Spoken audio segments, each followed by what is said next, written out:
Hello, everybody, and welcome to this week's tank tour. And this week, Dan's Reef is going to give us a tour of his system and talk about his history in the hobby. Dan, I'm going to spotlight you, and then you can just take it away. Thank you very much. Good morning and afternoon, all. Yeah, so my name's Dan, and I live in a little town called Redditch, but originally from Oxfordshire way. But I'll get the booze out of the way first. So I came from freshwater originally. So that's about Fuck off. Fuck that off. was, that was about 18 years, I think, freshwater, something like that. Pretty much always had a tank in the house. I mean, when we first moved out, we had just a couple of flats, and I even had just little tabletop freshwater tanks in there. So that's where I kind of come from. I was sort of always wanting to get into reefing for years, probably 10 years ago at least, I'd say. I don't know why I'd never bit the bullet beforehand, but my first experience with a reef tank, apart from the sort of public aquariums, was a friend of mine I used to live 2 doors down from, and this was when I was about 10 years old. So it's quite a while ago. And his dad, his name was Ron, funny enough, really cool guy, and he had an old school That's where the 5 foot. similarity ended then, was it? Yeah. I didn't know who was going to say it, but I obviously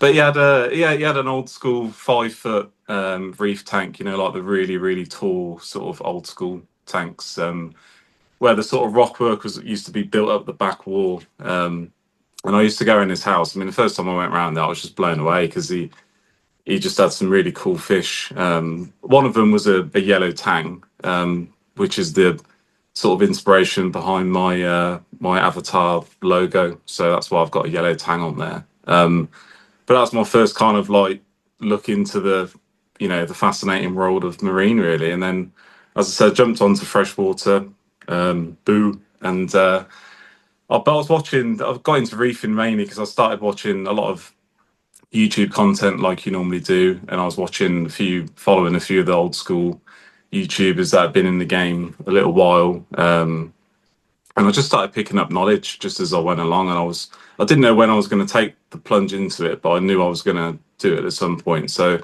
I had an avid interest in marine keeping. So I had a fairly good understanding of it, and I sort of just jumped straight into it. I mean, my first tank was probably I think it must have been about a year and a half ago, probably knocking on for 19 months ago.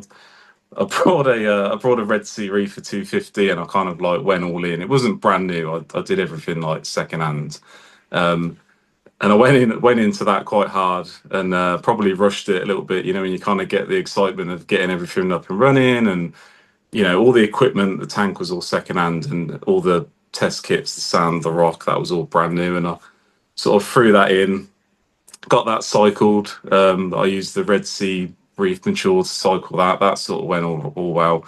I only had it running about a month, so I had it running a month, and then our second car, my car went in for some work, and it needed sort of nudging on the door of 2 grand's worth of work to get my car back. So I was kind of like, I didn't want to get myself into masses of debt at that point. So I decided to, as much as I didn't want to, I decided to sell that as a running system, which I managed to get a buyer within a week, and he came and took that.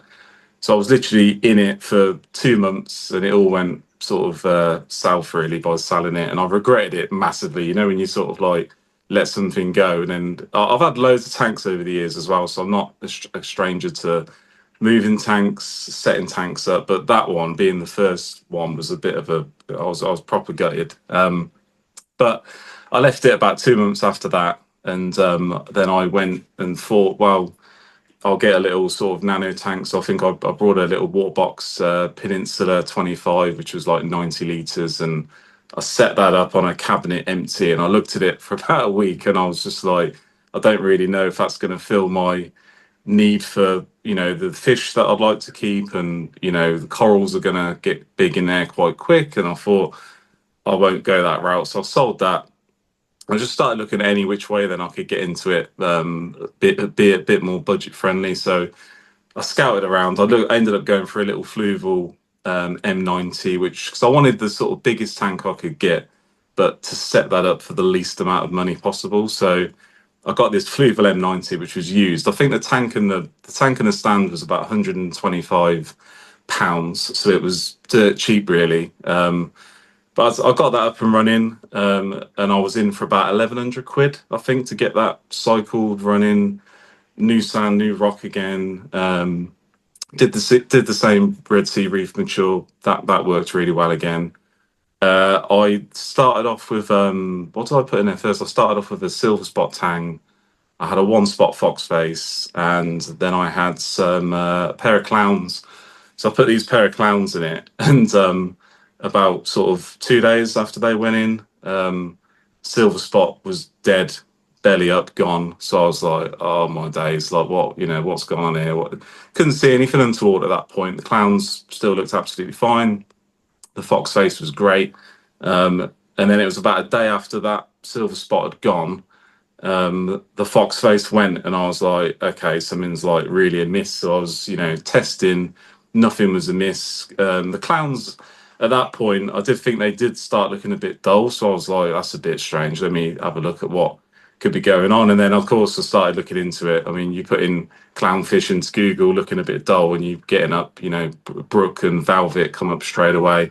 So I knew it was brook or velvet. I just didn't know which one. I spent about another day, sort of frantically like reading up on it, best course of action, all that sort of jazz. I did have a spare small tank at that point, so I did put them into the spare tank and I started treatment. But unfortunately, the day after they went in, I lost the first clown, and then the day after that, the second one went. So they they were gone, and I was absolutely gutted because obviously I think I was around a month and a half, 2 months into after cycling at that point, and then just ended up with no fish. So I was a bit stuck, didn't really know what to do, and of course I was gutted because I'd read about Velvet and Brook, but I didn't expect to be so unlucky so early on, really, and that's what sort of caught me by surprise. But after that, I left the tank for. I was up in an hour, and I was thinking, "Oh my god, do I even bother coming back into it? What do I do?" So I thought about it for a couple of weeks after that, and then I left the tank for about 16 weeks, I think, in the end. I had Carib Sea live rock, so the tank. I mean, the rock was an absolute mess. There was, I had like bad green hair algae all over the rockwork. The tank was looking really sorry for itself. It's very bushy, Dan. Some of the photos she sent to me. Yeah, it was. It was. Oh my Yeah, it was god! the whole. Like honestly, the whole rock was like that. It was like green. It was.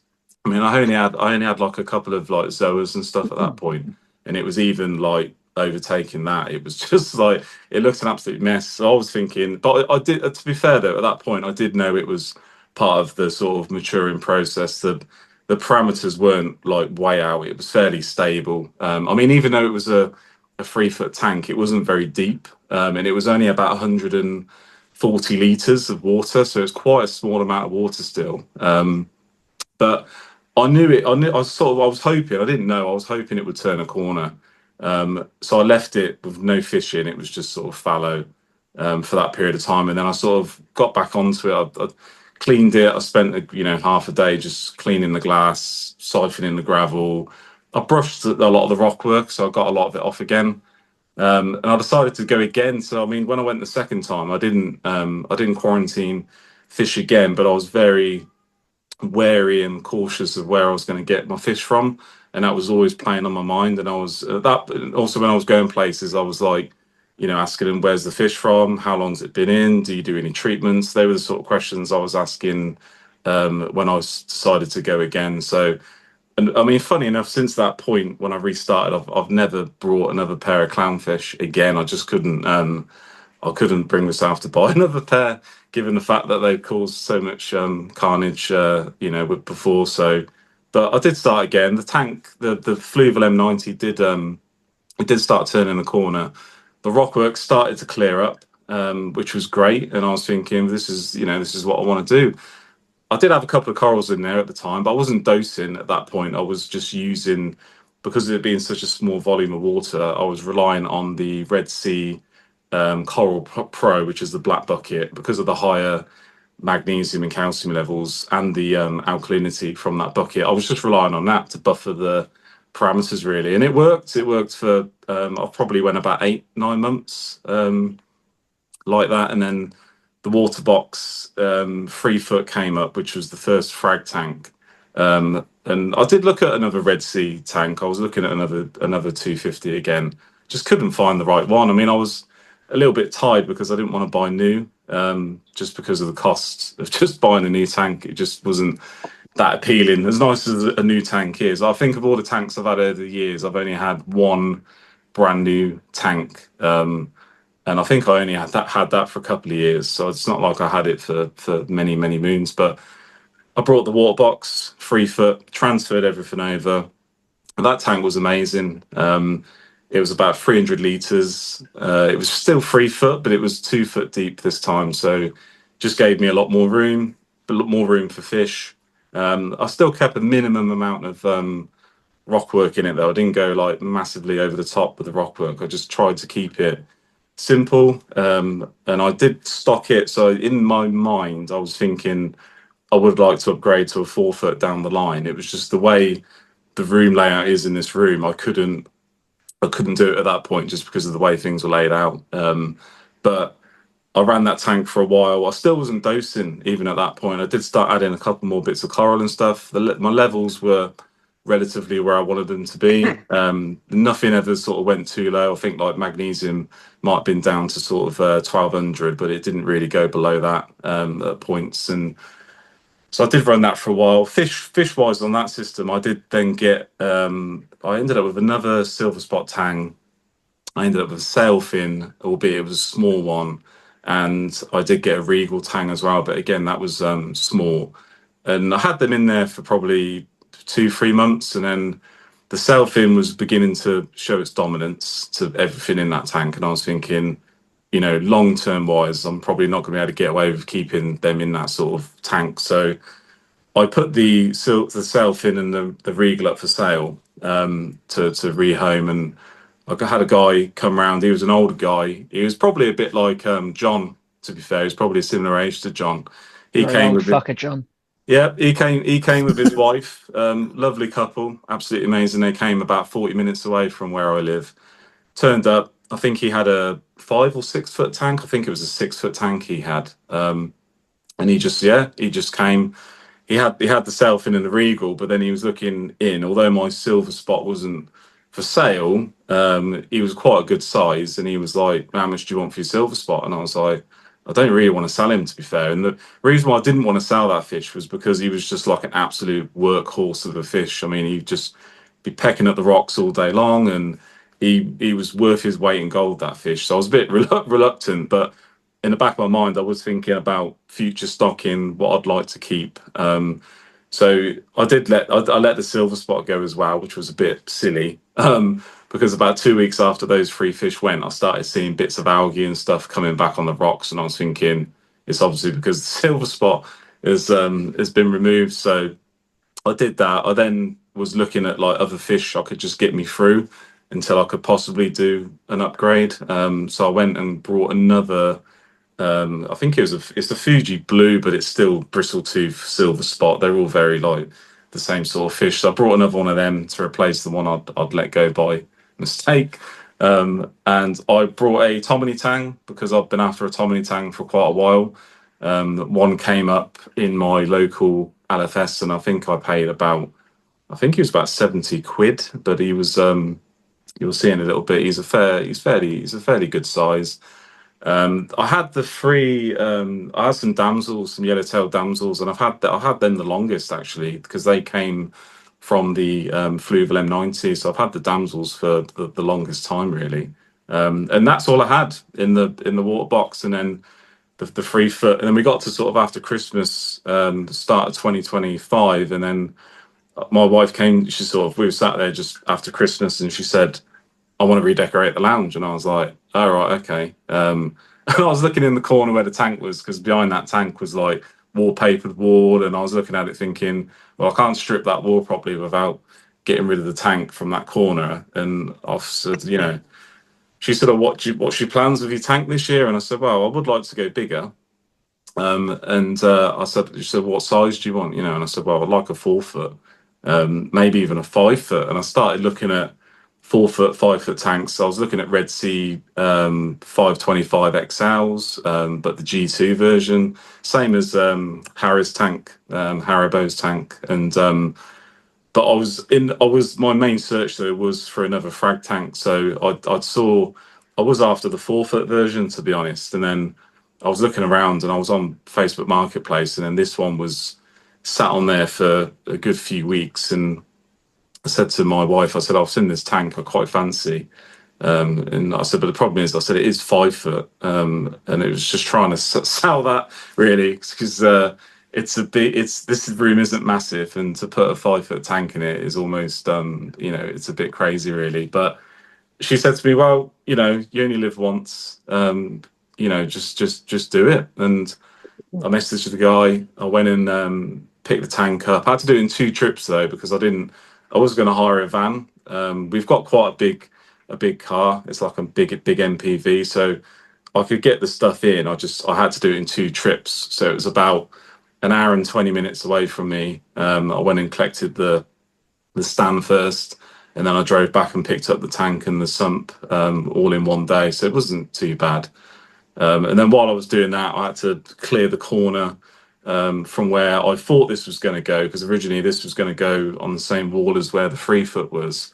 But when I actually got it in and looked at it against the wall as I was sort of decorating it into that corner, I realised it was just too big. It just wasn't gonna work in that corner. So I was a bit like, what do I do? So we just had to change the room around completely. Really, had to move it all around. I had to get rid of our old sofas, and we've had to put a corner sofa in.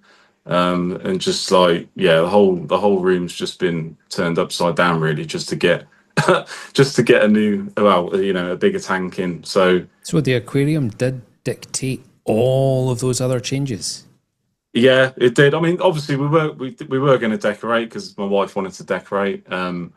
But when I sent you a picture, Ron, of the stand of this tank along the same wall, with the 3 foot still set up, and I was looking at it, and it was way too big. The thing is, I did realise, because although this is like the same dimensions as the 3 foot, but because the glass is slightly thicker than the 3 foot tanks, it then makes the overall dimensions. So although it's still like 2 foot deep, it's because of the glass thickness, it then makes the stand slightly deeper, and it just had an overall effect on the size of it. And I was thinking, I can't jeopardize, because I would have been jeopardizing access to the sump as well, and it just wouldn't. When you just look at it and you think, I'm going to regret, because the problem is, if I filled it up and put it there, I probably wouldn't be emptying it again, because it just would have been so much hassle to do it. Yeah. So I did move it. I mean, my old 3 foot tank was wrapped. It was originally black, and the original owner wrapped it, or he had it wrapped actually. He had it wrapped by I say professional wrapper. There is such a trade, but was it Jay-Z? Was it Little Robbie? MC Hammer? Yeah. But so that was wrapped, and then the one I brought, unfortunately, was black. And in this room and in our home, a lot of our furniture is always been like white or of a lighter color. So I knew I was going to have it wrapped. And in the end, I brought the wrap, and I decided to have a go myself at wrapping it, which is what I did with this one. So it pretty much looked the same. When I had them side by side before the old one went, when it was empty, the wrap finish was no different to the other one, albeit my wrap is not quite as superior as to the person that did the 3 foot one. So and that sort of brought me up to that really. I mean, the sort of journey, sort of the last year. I mean, my YouTube channel was set up just over a year ago into reefing, and it's just off the back of it, you wouldn't believe. I mean, if you'd have said a year ago I'd have a 5 foot tank in this house, I would have said absolutely no chance. Just be happy with what I got, and stick with the 3 foot. It fits in the room. Just leave it be. But I think the thing is, you sort of always this hobby always leaves you wanting just that little bit more. And I've always been like a more of a fish person than a coral person. Although I must say, like the last sort of 6, 7, 8 months, the more stuff I've seen, like people's tanks and the tank tours, and I'm definitely getting more into the coral side of things now. But the whole premise of why I wanted a bigger tank was just to keep some slightly bigger fish and just to have the swim room, in order for them to be happy. And that's pretty much why I went for it. But in terms of the tank itself, the water box frags, I just love in here, like, because I was watching, Drippy's tank this morning. It just looks absolutely massive, like behind his shoulder. Like the height of it just seems really. I know it's deceptive because the camera always makes things look a bit different, but the normal tanks just look so much bigger than what this does, and it's just down Completely to the agree. down to Drippy's the height. tank Yeah, makes him look like he's sitting on the floor or something. yeah, He's just actually a like midget. It's yeah. huge. Yeah. But the thing is, like Harry's tank. I mean, I love those 525 X. Those 525 Red Sea tanks. They're amazing. And as I said, if I had a more open room and the tank could go up against the wall and there wasn't anything near it, 100%, I wouldn't mind having a tank with that height. But I said the pros of this one. I mean, because of it being like a frag tank, it's although it's 5 foot. It's a smaller water volume for a start, so there's kind of like a plus or a negative depending on how you look at it. I think the tank itself, I did note it down. I think the tank is 372 liters or thereabouts, and the sump can hold about 140. So in all, it's about 550 liters of water for a 5 foot. So it's definitely less than an equivalent 5 foot tank from Red Sea or anything that's taller than a frag tank, really.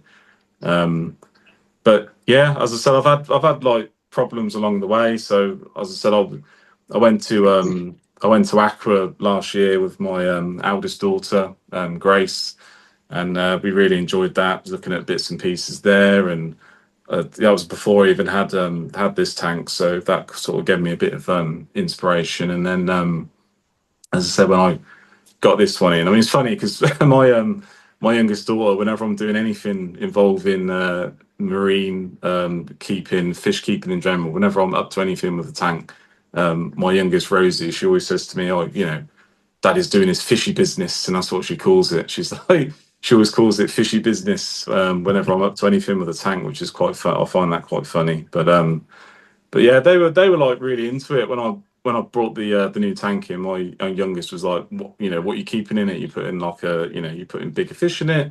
The word shark did get mentioned, and I said, no, we're not keeping sharks. We're not going that far into it. But yeah, it's just been great. But then like recently, so it was my birthday end of January, and then this had been set up probably only like a week or a week and a half, and then I'd mentioned about a particular fish that I was after for a while, and then I had like a little handmade card from my daughters for my birthday, and they'd written and said, "You're getting a long nose yellow butterfly fish," and I was like, "Oh, okay." I was like, "Have I got to look for it?" And then my wife was like, "No, we've been to the local LFS that the Tomney Tang came from," and she said, "Oh, we've ordered it, and it's coming in a couple of days." And I was like, "Oh wow, like that's like cool." So I was like really surprised that they'd ordered this fish. It came from TMC, and I think it was in my LFS for around 4 or 5 days before I picked it up. I was supposed to get it a little bit sooner, pick it up from them, but I wanted to leave it a bit, thinking it would be the right thing to leave it there for a while. And then, as it turns out, I put it in the tank, and then about a week after that, I noticed there was like the odd spot on the butterfly. So then I had white spot, and I've had white spot in this tank now for probably the last well, since the beginning of Feb, like the second week of February 2025, and it's just been persistently there. It's, as I said, it did get bad at one point, and I had to update the UV because I was still running the old UV sterilizer off the old systems. And then when I looked at it, because the original one I had came off the Fluval M90, it wasn't very powerful at all. And I was kind of thinking, oh, it'll be fine on the 3 foot, but of course for a 5 foot tank with the amount of water volume, it just wasn't nowhere near enough anyway. It still helped with clarity, to be fair, even though it was only an 8 watt unit. So I did up the UV. I've been treating the Polylab treatment for the white spot. It did tail it off. Like it does help. It really like gets the spots off the fish. You don't notice as much on the fish or hardly anything. But then what tends to happen is you finish I was dosing for like 20, 25 days. And then after that period of time, you'll just look at the fish, at that point, it was the Tomini tang. And I looked at the Tomini tang and I could still see a spot on him. So I was just thinking, oh, great, like it's not going to go away. And I've kind of been nursing it ever since, really. But what I'm going to do going forward is, especially after this tank tour, is the fish are going to come out, and I'm going to treat them, and the tank's going to go fallow for just a few weeks until it can kind of see if I can rid it from the system, really, and then we'll go again. But what I will be doing going forward 100% is I will be at least observation quarantine. I don't know if I'll go the full treatment. I probably will in most cases. I think it just depends on the fish, but I'll definitely be doing quarantine going forward, because the thing is, when you get something go in your main display, I mean, like this as well. This isn't my sort of like, it's not my baby as such. I'm not that precious over it, and I'm just, if it works, it works, and if it's running well, then I'm happy. If the parameters where they need to be, that's good enough for me. And I don't, I try not to stress about it too much. Because you can stress quite a lot in this hobby with it sometimes. And I think it's just more the unknown. But I just think the longer you've been in it, you just gain that kind of experience along the way. And I said a lot of people you speak to, and I've spoken to numerous people about, certain bits of the hobby, and they are really, really helpful. So it does help, like having a bit of a network of people that have been in it probably longer than a lot longer than I have. So that's the plan. Anyway, that's the plan going forward. But as I said, the tank itself, I can't complain. I mean, apart from the white spot, I've had a vermitid snail outbreak massacre, which it doesn't look like it's going to subside. But as I said, I don't know. Could there be something worse to be had at the minute? I mean, there probably is. I think again, it's not something that's going to just disappear. I think it's always I'm just going to be managing it really now. It's nothing. I've got more rock work to add, but I'm not going to go massively crazy with the rock work. I don't like to put like tons and tons and tons in. I prefer, bigger open swimming spaces really. But yeah, can't complain. Like I said, like recently, like this latter last year and this year. I mean, the Reefy AF Discord and the Reefers Network, the people I've met along the way, including you guys, has just been phenomenal. It's just been really, really, really positive. And as I said, just listening to everyone's stories, funny, the highs and the lows.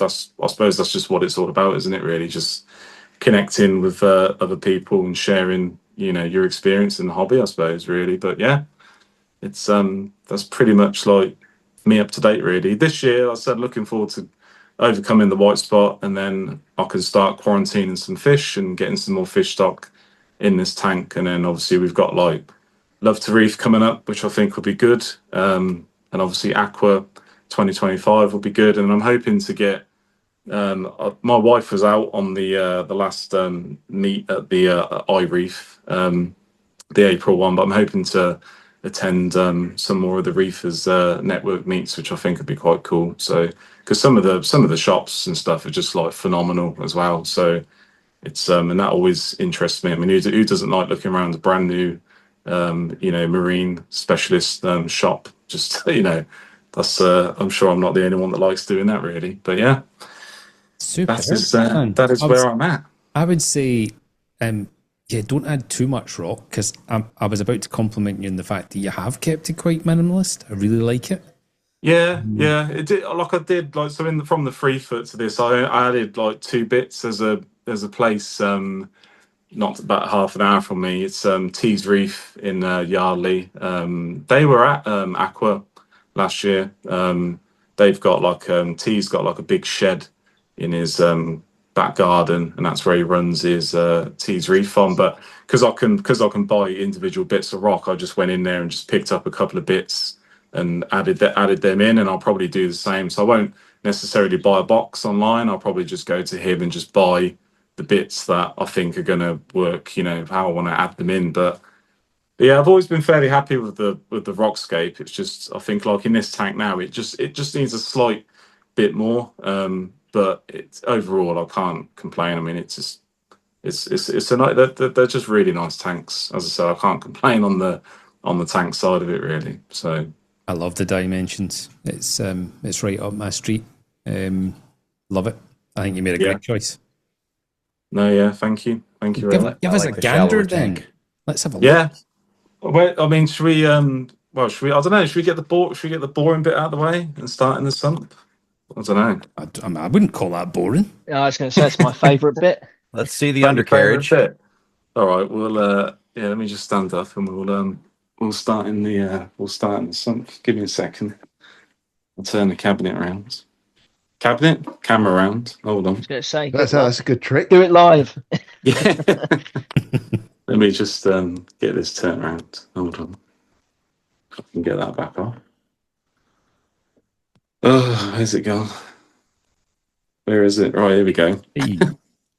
So, I mean, to be fair, normally here, so this bit, there's normally a table in this spot just here, which is actually this table, which I've moved. That's my kind of rig for the live stream. But yeah, that's the tank. And as I said, that's the side of it. But it's I've left the lid on. So the lid is it's a London Aquatic lid, which I didn't buy. To be fair, it actually came with the tank. They are, I don't know why, but they are like well, I don't know. I know why they are, but they're really, really expensive. Yes, they are. I so nearly shat my pants when I saw the price. So I think, yeah, like so the guy that brought this one, I think because I looked at it, and I was like, I know they're quite pricey. And he actually, I think he paid about $460 for this. What? Which is crazy. Yeah. But the thing is, as nice as it is, and it is very, very, very nice. There's like a little feeding hole in the center, and I think when you buy them, you can toggle what light cutouts you want. So yeah, obviously none of that is what I've done. You do get the little logo. You do get the little logo on there. But to be fair, they are nice. But what I'd say is that like when you like lift them up, you still get like a lot of, like they're still quite flexy. Fuck, it's a one piece, is it? Yeah, it's one piece. Yeah, completely one piece. Okay. So when I take this out, I have to just hold it on these 2 center bits and just lift it out and forward. But I did leave the lid on. There's a reason why I left the lid on as well, not just to show it, but when we did the last salty banter. Yeah. So I was sat over here with the salty banter. I then went and got some food for the fish, put it into the little feeder up there, and I walked back out to the kitchen. In that time, this butterfly fish decided to jump out, and I came back in, and he was down here on the floor, and I was just like, "Oh my god!" Like literally, like just after that salty banter. So I was like, "No, do you know what? Today I'll just leave the lid on, so I don't have a live fish jumping out at me." But his white spot could actually just be lint, not Fluff.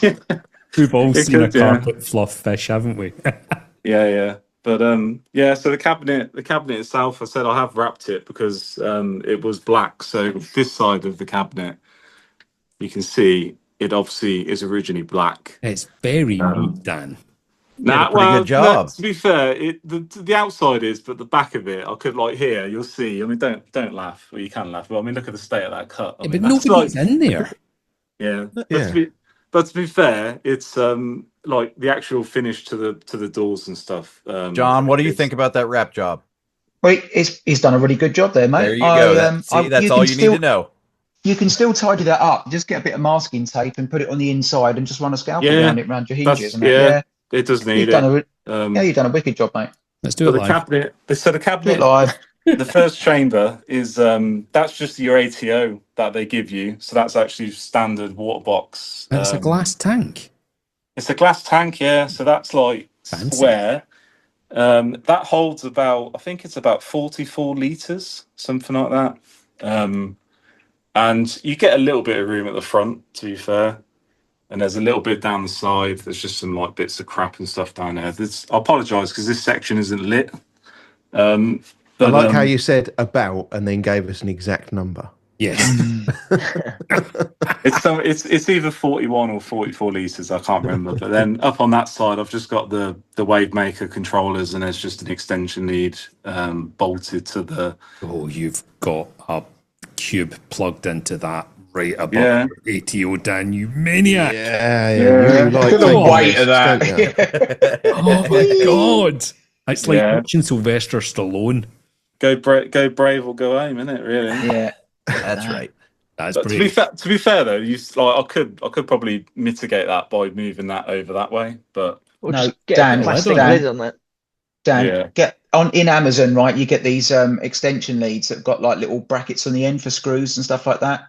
Take one of the plugs, put it over on the other side, screw it to the inside of your cabinet, and then take some of those plugs off, because eventually they'll plop in there. That is going to bite you in the arse. It will. Yeah, it will indeed. Yeah, but those ones with the brackets on are really good. You know, like you don't have to dick about; you just screw them on. To cancel the tour now and just go on Amazon. Yeah. To be fair though, it's the RODI chamber. So if your RODI filter is good, that water I know what you're isn't gonna, electrically conductive. It's not conductive. Yeah. But it only has to have like. Yeah, but even if it was 0, there's still impurities in there, isn't there? So yeah. But so that's the first cabinet, which is again like risky as, but you know, there you go. Sorry, so now that we've slaughtered the first bit, let's see the next bit. This is supposed to be salty AF, not risky AF. There's not as many dangers in this side, I don't think. But you say that. I say that. But my fucking errors. There's a TMC fucking thing there. Jesus Christ, that's risky. Nothing wrong with TMC. 2 of them. This is it. So my filtration on this is like really simple at the minute. So this tank with a Clarity 3000, but the motor didn't work. So I just I didn't end up running it on the 3-foot tank. So on the water box 3-foot, I was only running the same. So this plumbing in here has obviously been modified by the previous owner, not by me, and it obviously dropped down into the Clarity. But at the minute, as you can see, I'm only running a really like it's a fairly open sock. It's not completely restrictive. It's quite open. It's not a super fine filter sock, and I ran that on the 3-foot as just with the skimmer. But so the skimmer on this is just a bubble Magnus Curve 5 on this one. The TMC, the Vectron 200, that's what came off the original M90. So I've not really done anything drastic with that. It's the only reason why I'm still running it on this is just as a bit of a buffer, just as an extra. But is that connected to the wall, or is it just balancing on the baffle? No, it is. It has got a screw into the wall, but it is resting on that side of the sump because I can't. It's not going to be staying in here, so it's just a temporary thing. Really, it's not going to fall off. So don't worry about that. I'm just worried it's going to set a light. To be honest with you. Yeah, probably. Yeah, I've had no fires yet, but yeah. I mean, as I said, the one I wanted to upgrade it to was the DD 80 watt. Which I know would fit because the previous owner, he had the 80 watt unit mounted at the front here, which is what those little marks are for. But so he actually, because they're quite long, the 80 watt units are actually quite long, but they didn't have any in stock, and obviously I did need to put a bigger unit on this, and that's when I just went for the TMC Tyson 850, which is what that one is. So. The old setup from the 200, that just runs off of an Eheim compact 1000 pump, so that just runs up and over into the 200, and then the new one is actually running off of a Hager. It's I'll have to find. I'll get the model name in a minute, but it's it's similar to the TMC ones, but it's just a 38 quid pump. Copying it, yeah. That just loops over, goes into the bottom of the Titan, and then it just comes back out the top. And at the minute, I've just got that going into some floss on the bigger unit. Rear chamber. It's TMC return, is that another special TMC special? Yeah, big, so that's big sponsorship deal. Cracking pumps. Good Ron's losing his mind right now. There's nothing wrong with that. That will run and run. I've had to actually mute myself. Were you dry heaving, Ron? Honestly, I've been muting myself. It's just popped up an anger ball. Every time. I thought you was wanking, Ron. Yeah. So that's the TMC 4000. To be fair, I've had freshwater tanks with sumps, and I've always ran the TMC pumps, and I've never ever had a failure. But to be fair, there is a caveat to that. I do tend to change them every 4 or 5 years. And I will just go out and buy a new one, because again, they're not super expensive. But yeah, the ATO, the sensor for the ATO is in there, and that's just the DD. I think it's just the DD H2O one, and then the inlet for the ATO just goes into that blue line there. That just trickles down into that side. There's some media at the back.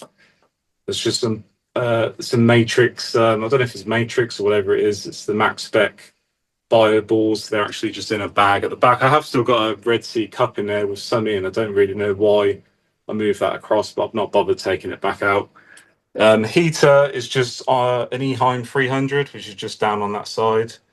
And that's just married up to a DD controller. And then I've got the Hager pump there. That's for the UV. That just displays the wattage of what it's pulling. So at the minute, it's only running 9 watts, which isn't a lot. TMC controller. The only caveat to the TMC pumps is what I find is blast as well. The only thing I find is at the minute I'm running it on max, because this has been running. I didn't clean this when I moved it over from the 3 foot, so I do find you have to clean them every like 5-6 months. So when I clean that unit on there, rather than it running on 20, that'll be on like 14 or 15.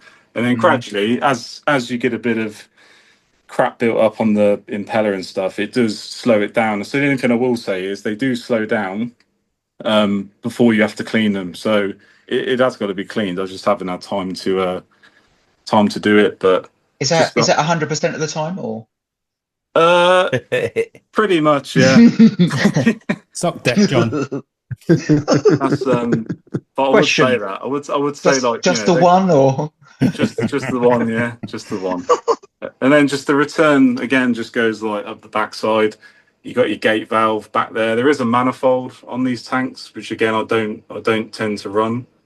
Again, wiring wise, I'm not really that fussed about it, because to be fair, if ever I pull anything out of here, I like just to be able to just pull it out and not really worry about running the cables through. It's a manual thing, isn't it? Pull it out. But I mean, to be fair, a lot of this hosing for it's going to change, because I think I'm either going to replace this altogether with this one and go for the DD single one at the front here.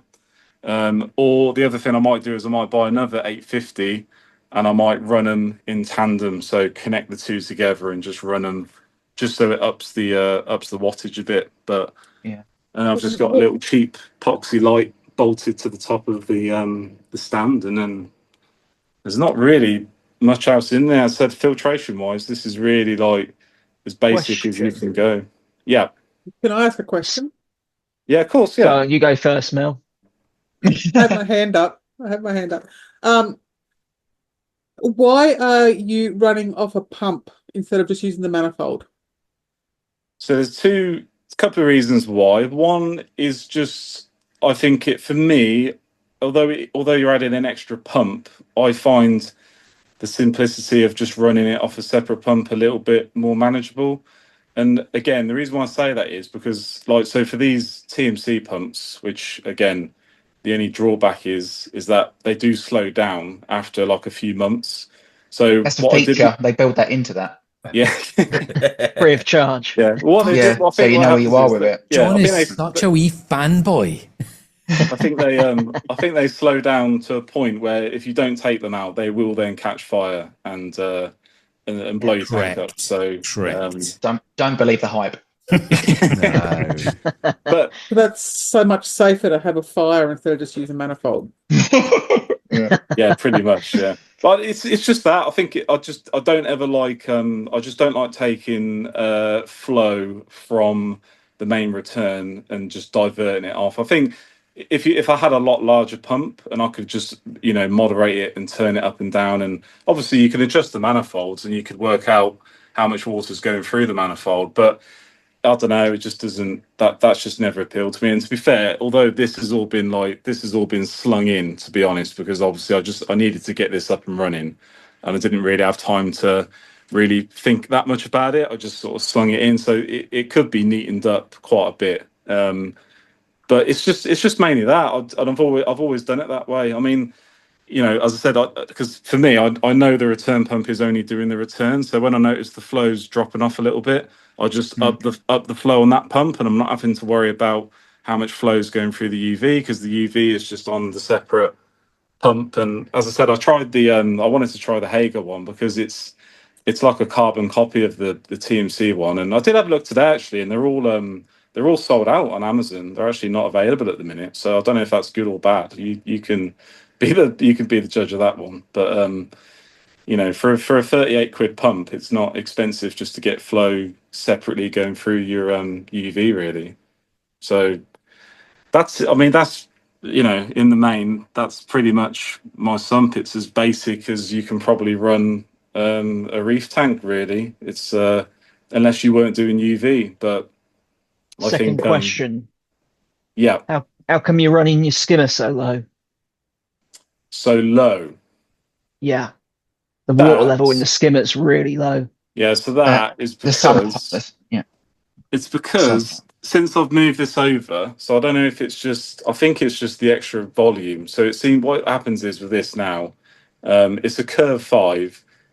I didn't buy it brand new. I brought this second hand. So in the 3 foot, it seemed to work absolutely fine. And then since I've cleaned it and moved it over to this tank, it doesn't ever perform that great. So like yesterday, for example, it was working really, really well. And I did empty the cup yesterday because it was minging, like it was absolutely filthy.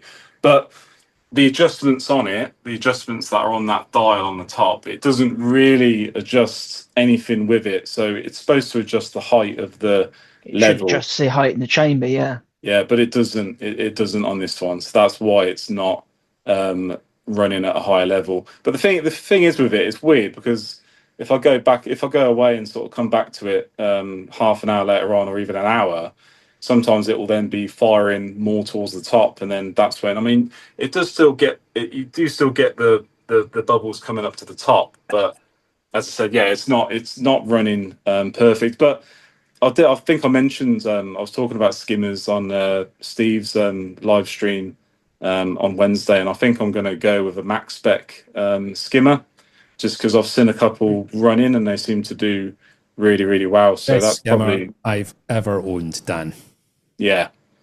So epic amount of bubbles. Absolutely. My pH has been so good since I changed. Yeah. How deep is the water in the skimmer section? How deep is that water? I think I haven't measured it, but if it's the same as the 3 foot, which it may or may 8 not inches, isn't it? Yeah, I think it's about 8 inches or so. Yeah. Okay. It looks very shallow to me. Yeah. But at the same time, I think it's just because the Sump is so deep, so it kind of throws off what. These Sumps. I mean, they do have they have a section here on this side, and you can actually put this bit. You can actually put that in the middle. Yeah. So what that will do is, because it will go over that grate, it will actually then create. It will actually higher the level at the front section, and water fall into the last. But have you tried that? Have you tried the skimmer running with that baffle in there? No, I haven't actually. I haven't, to be fair. 8 inches is pretty good, to be honest with you. Well, you say that, Dave. Male 8 inches good or shit? Is that male or female measurements? Well, I would say that's 8 proper inches right there. Let me get the tape measure So out. really, it's 5. Yep, No definitely metric 8. though. I mean, my skimmer is super sensitive to how much water is around it. Like, I mean, Yeah. a quarter of an inch makes a huge difference in my That's what I tell her anyway. Yeah. Yeah, exactly. Fucking behave yourself. But no, I mean to be fair, the one thing I will say with these sumps is they are really like compared to the Red Sea ones. These sumps are massive. Like they are really big. Yeah. To me anyway, I don't know. I'm thinking back to Matt's tank tour on the DD ones, and I think the DD ones are fairly decent. But these are massive, really, in comparison. I don't know why they. If you turn your gate valve and nothing happens, something's fucking wrong with the skimmer. Yeah, it's simple as. Yeah. There's something wrong with the pipe, or. I'd pop that baffle in and see if it helps the skimmer out with the height. It probably would, yeah. Or just put a box underneath it for the second. To be fair, on my 3 foot to make it run better, you see this back section as it waterfalls over that section back into the last chamber. What I did on the 3 foot is I put a little piece of you can get that plastic sort of grate that will slot over it, and it's got the grates on the top. So I cut a piece of that down on the 3 foot water box, and that raised the height by about 1.5 centimeters. On the 3 foot, and it did make it run a lot better. But to be fair, I'm not overly threatened about it, because I know in the next month or so, hopefully that skimmer's going to go anyway. So it's just it is what it is. But to be fair, when you see the tank, as I said, it does still do a fairly good job at pulling nutrients out. So, but 100%, it could be better if it had a max spec on it. I think it would be night and day, really, on the difference. But that's pretty much it for the Sump, really. The only thing I would say though, the only caveat is by running like not very fine filter socks with just a skimmer, you will get bits of crap, detritus. You'll be to run it this way, you'll probably be cleaning your Sump out probably twice a year by doing that way. That's the only downside. But to be fair, and because of that being a downside, I will be going back to once I've got a new motor for it, I will be running the Clarity, reef mat just to try and clean the Sump up a little bit. But as I said, apart from that, I've not really experienced any major drawbacks by running the filtration that way, really. What reef mat are you going to go for, Dan? Well, I've got the Clarity 3000. It just needs it came with this tank. It just needs a new motor. So, and I think what's the motors, like 60 quid or something silly, aren't they? Something like that. Yeah. So I'll probably run that. I mean, ideally, I probably would go for the Red Sea one, just because I like the fact it will tell you when it's like running low. How much mat it's using. But it's apart from that, I've got nothing against the Clarity one. I will probably run it on this and just see how it goes, really. But yeah, yes, indeedy. I'll just switch that back off, and then we'll just we'll move on to the tank. So the tank. I mean, the tank again is the rock work is like simple. It's as simple as you can go, really. It's nothing crazy. You're not gonna see anything that's gonna blow your mind, I don't think. So what kind of rock is this, Dan? This is the Carib Sea. Is it the Reef Rock or Life Rock? I can't remember what it is. Life Rock. But it comes purple, like most or some do. And to be fair, like in that, so this is apart from 2 pieces in here. So all this left side of the rock, this all came from the M90 originally. So it's gone through all that stage of being covered in green hair algae and all the rest of the the stuff you get through the sort of maturing of the tank. But it's all come out the other side, really. So I can't really complain. But yeah, that's the rock. The sand is the Carib Sea. I think it's the special grade or the Agra Live, whatever it is. I think it's special grade, so it's not super fine, which I didn't want. It's got a little bit of diameter to it, really. I'm glad I wasn't the only one with that Carib Sea rock that's had issues, but that just seems. I don't understand what is wrong with that rock. I don't know anyone who's not had a huge algae bloom. They might as well name it Carib Sea green hair algae rock. Yeah. I didn't have algae with it. Oh. Like not full on. Like I had a little bit of furry, but that was more because I was running dirty. Did you even put it in the tank? Was that on the rock or was that somewhere else, Melinda? Yeah, that's definitely that's a sound bite. But just like the owner. To be fair though, apart from that original cycling, when I had that, it took about 2 months for that to go. It was at one point it was brutal. You know, like the glass, I'd be cleaning the glass every 2 days because it'd be so thick of just like stuff on the glass, and the rock was just.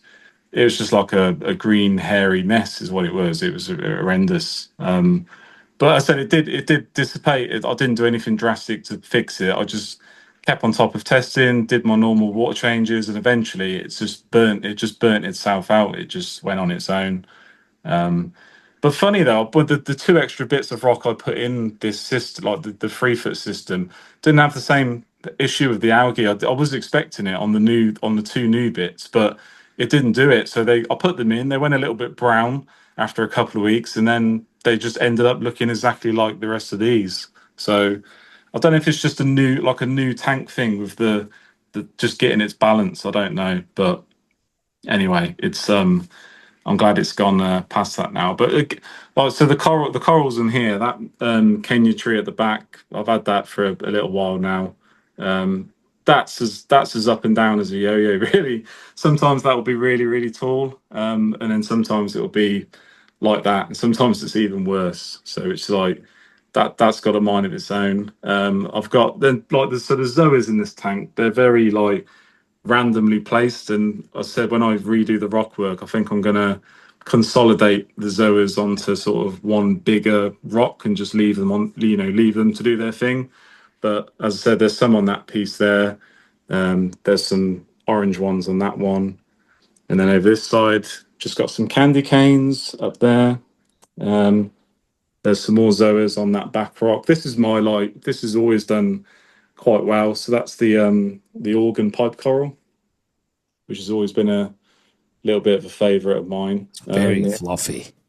Yeah, it's very fluffy. It's like, because I said originally, when I got it did originally come from Prestige Reef, and so did the zoas, but I didn't know what it was. I was a bit like, well, I knew. I'll be honest, Dan, when you started your tour, I thought it was a fucking guinea pig. It does look like that, doesn't it? Yeah, it's but yeah, that's, to be fair, that's one of those things. It's just nice to see moving. As daft as that sounds, it's just one of those. It definitely moves a lot more than GSP. But that's a nice little bit, and like I said, that's done really well. That's just like completely took over that rock now. But yeah, and then down this side, that's just a random frag of Kenya tree that I'm probably not going to do anything with because I can't give it to anybody. So I don't know what will happen with that. The mushroom down here, that's been moved all over the shop. And originally, when I got the mushroom, they were on a plate, and they're on the sand bed. And I did originally have 4 of them. And then what happened was that plate suddenly just became like overrun with bubble algae. So I took it all out to clean the plate and put it back in. But then what happened was 3 out of the 4 mushrooms ended up just coming off and just blowing around the tank. So I managed to grab 2 of them and refrag them onto a plug. And then the 1 out of the 2 I didn't last. That ended up coming back off. And then this one was like, by the time I saved this one, because it had been minced through the power heads a couple of times and all sorts of stuff, that was like tiny. That was sort of like smaller than your little fingernail. It was absolutely small. Fuck's sake, Dave. It wasn't me, that was John. Was it? But, yeah.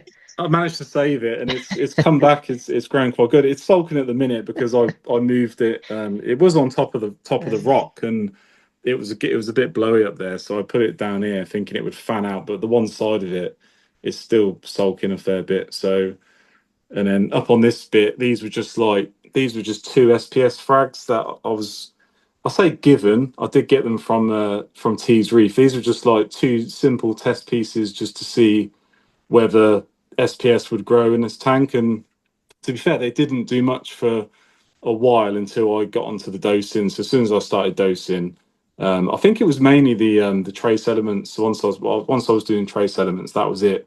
They started doing a lot better, but especially the orange one seems to be starting to go its own way now. But again, they're still quite small. As I said, a lot of the rock work, it just needs a lot more frags. Really, that's the long and the short of it. Here's a question for you, Dan. The next thing I found, I struggled with the Carib Sea rock, and obviously they have to get into your system somehow. But vermitid snails adored it. Yeah. Yeah, same here. Every single crack, crevice, little indentation, it was like plague proportions eventually. But I mean, they obviously have to get in anyway. They're not coming in on the rock, but there's obviously something in that rock. Yeah, I mean, they're all over the shop in this tank, like absolutely everywhere. But as I said, apart from manually trying to chisel them off, which isn't ideal, and then you've got obviously bumblebee snails. There's not a great deal you can really do, I don't think. As I said, and it's not even a practical option just to say, oh, I'll take the rock out and replace it, because you sort of need that rock because of it being so cycled and mature. It's going to be pretty hard to do, but I'll see. Obviously, I've got a little bit more rock to go in, but we'll see how that goes. Cleanup crew in here. I've obviously got some. Is it the Naz? Is it the? I can't never pronounce it. Nastarius. The Snarius snails. So I've probably only got about 5 or 6 in here, not many. And then I've got probably about 8 turbo snails. To be fair, the thing I found with the turbo snails is they just seem to just munch through the grime, really. So that's just why I stuck with the turbo snails, really. And then apart from the snails populating, and there's the odd like Asterina star. So there's one up there on the outlet. I've got quite a few of them in the tank. There's one of them on the back wall as well.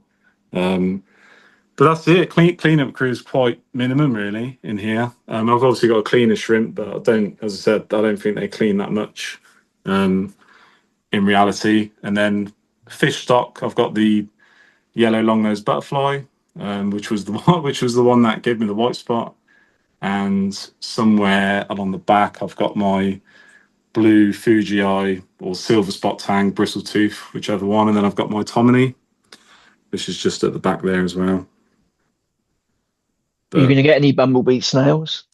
Yeah, I've got 15 coming, and I think they're going to be here Tuesday or Wednesday. They are slow, but they do an amazing job for me.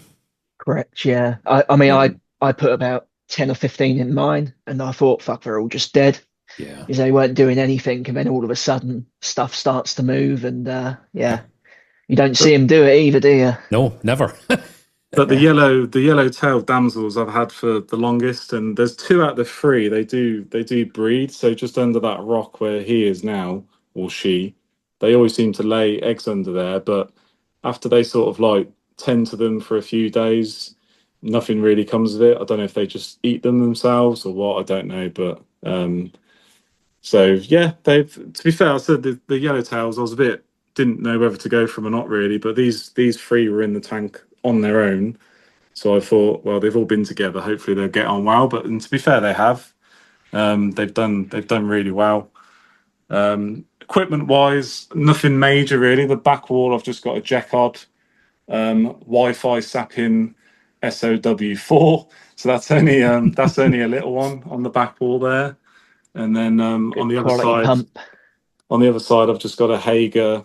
I'll get the model name in a second, so I'll tell you the one for the other pump as well. But I've had that.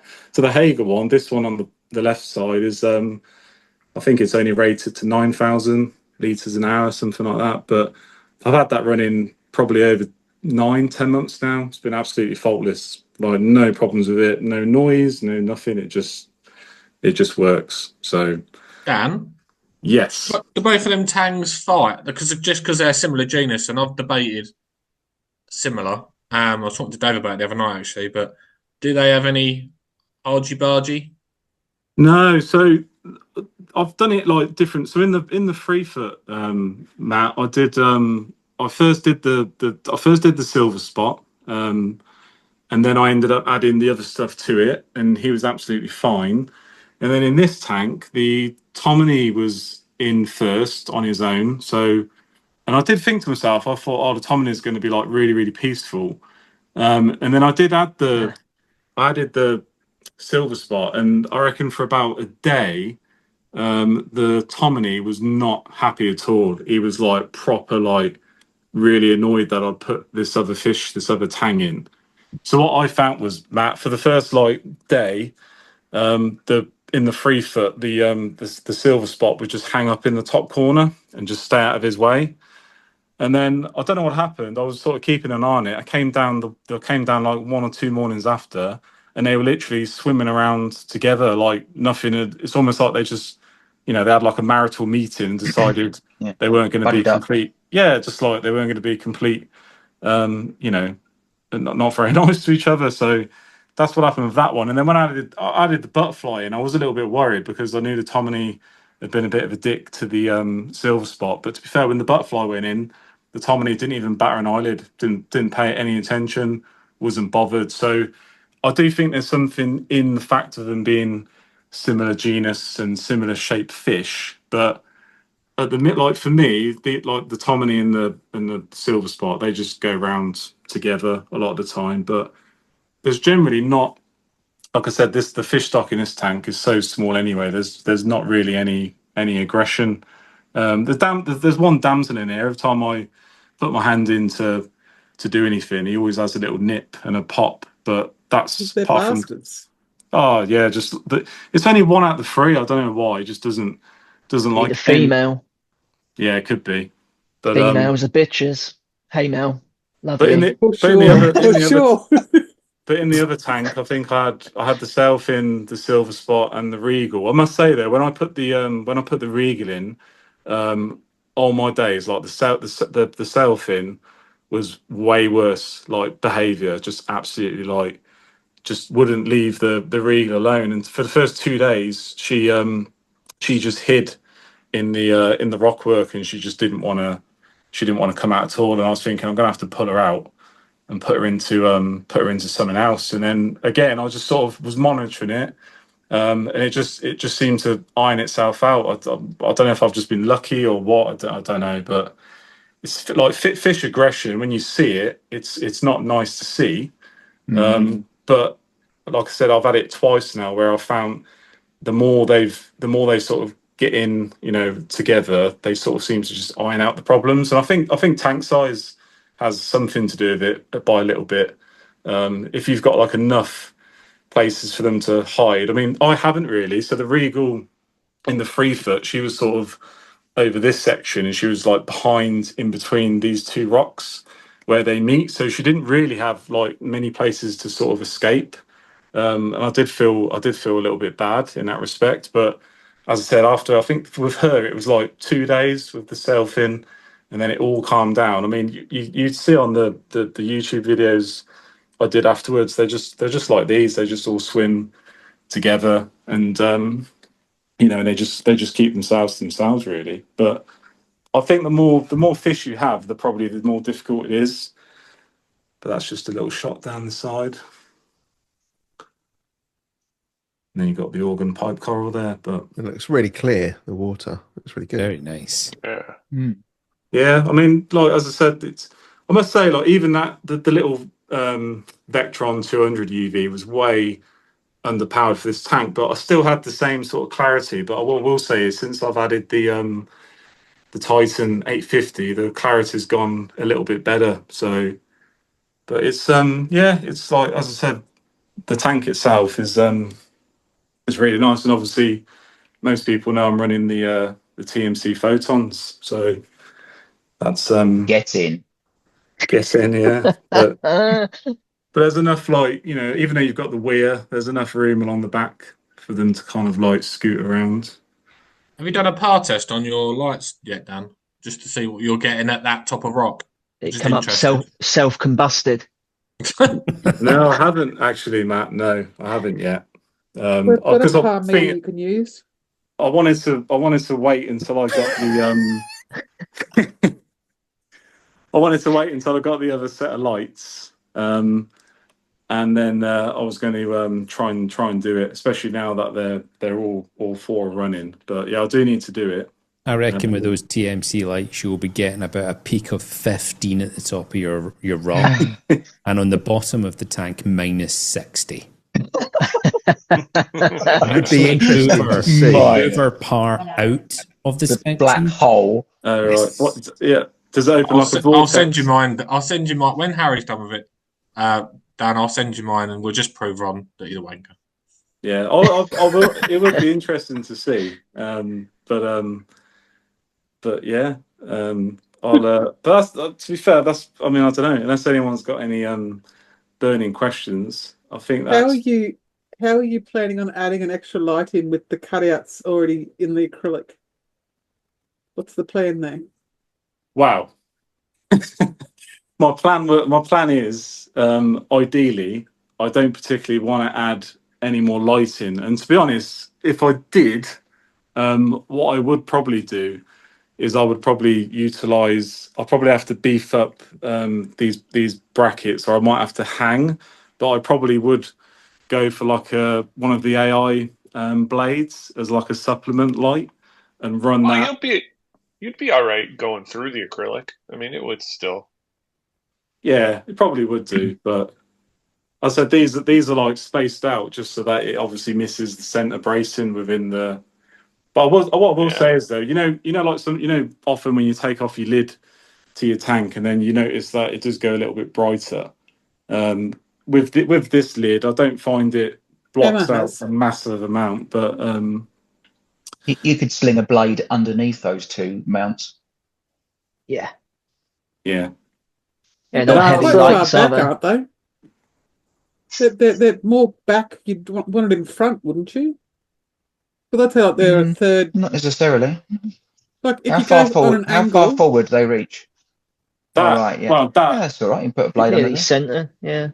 Yeah. To be fair, they're not quite center forward, but that's as believe it or not, that's as far forward as they go. So they're not. I mean, yeah. Are they perfect? No.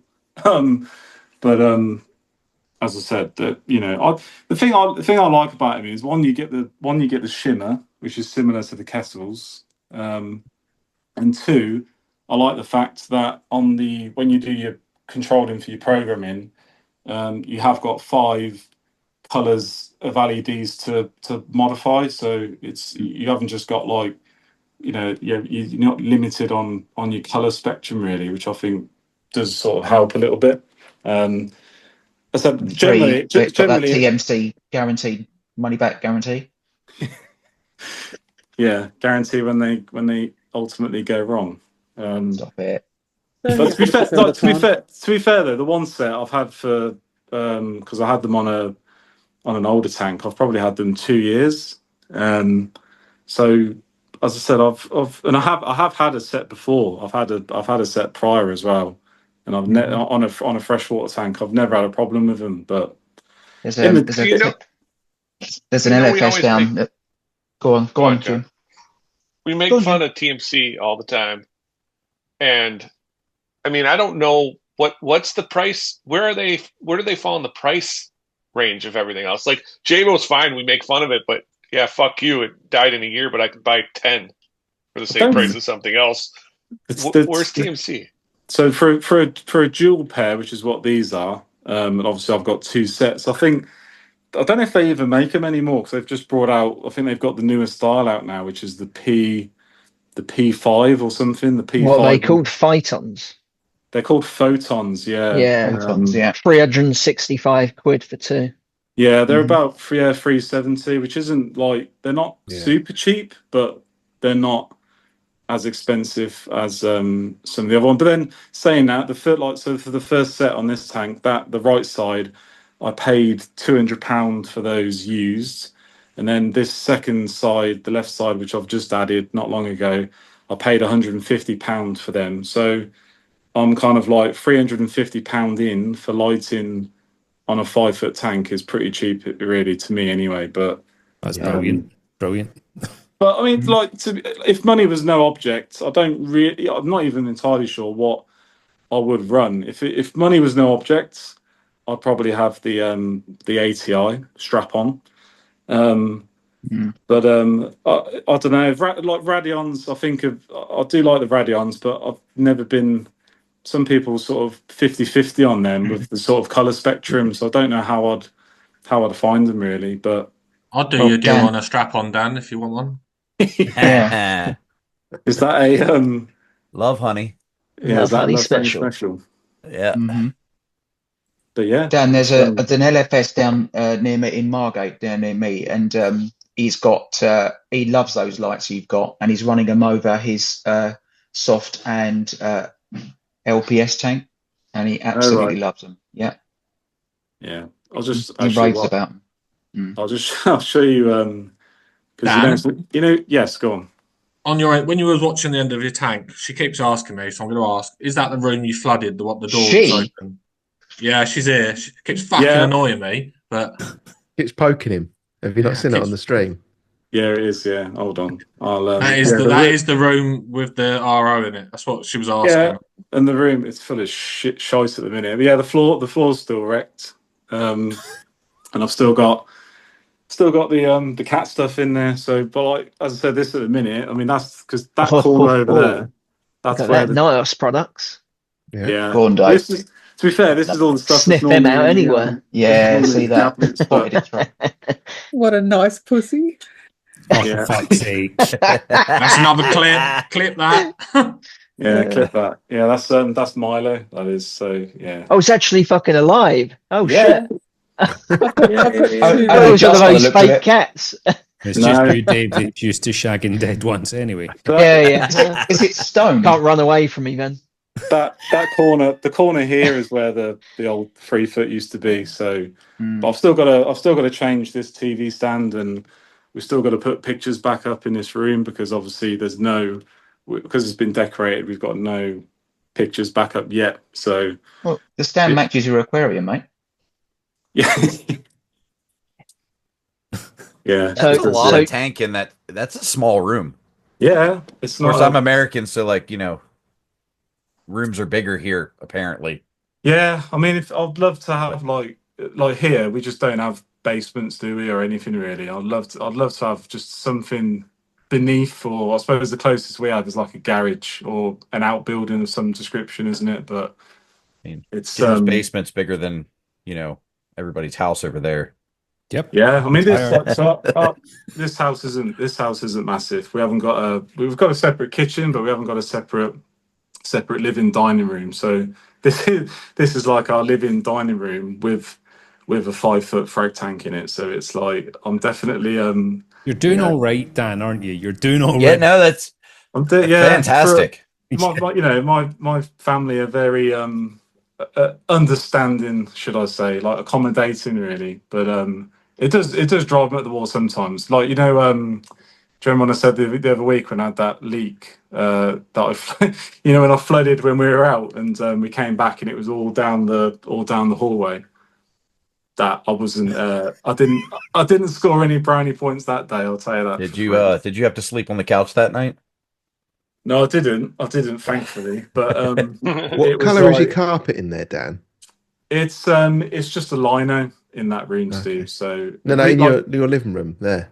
Oh, the living room's carpet. Yeah. What colour? Yeah. It's just like a grey. Well, it is now. What's Steve's point here? What's his point with his face? Where's this going, while we've been live, somebody has accidentally spilt Hannah alk reagent on their white carpet in their living room. Yeah. Oh shit. They're less popular than you were, I think. Thing is like that. So that I don't know. That's probably really bad. Who the fuck has a white carpet? My point exactly. I better say exactly the same thing. Fucking what? Why is it in the living room when your tank's in your fucking study? What is going on? But I don't know. Like the thing is though, when I flooded it a few weeks ago, I was supposed to have already replaced that floor. So I'm glad I didn't, because if I had done, it probably would have been another floor that I would have wrecked. So it's yeah, that downstairs toilet is like an absolute write-off, and it's not because anyone's been on the loo and done something questionable. So it's no Scottish lasagna. Hey, my man. But yeah, apart from water leaks, I'll try and keep myself under the radar. The only other thing I would say is like testing. You know, like you're doing a water change, and then you got to get like the 50-litre barrel out, and it's like you got to have all the stuff like heater in it. It's traipsed all over the floor. And like I try and do it when the kids aren't around so much, because they absolutely like loathe it. They just walk in, trip over everything, and they're just like, oh, Daddy's doing his fishy business. I can't get in there. Can't do this. Can't do that. I'm just like, just give me like half an hour. It'll all be packed away and it'll be done for another week or 2 weeks. So I know it's not cheap. It's very expensive actually, and it's very indulgent. And you need space to have the storage for the salt water. But you're the ultimate person for an automatic water change, so it's just ticking on behind the scenes. You get less hassle. You get your bollocks kicked less. You know. Yeah, that would be nice. But yeah, I don't know if I said tank parameters. So my calcium normally runs at about 450, 460. Magnesium runs at 1280, and then my alkalinity runs at 9. pH is normally always 8.2. It doesn't. Well, it probably. I know it will drift from that. If I had an auto probe on it, it probably would vary to some degree, but every time I test it weekly, it's always 8.2.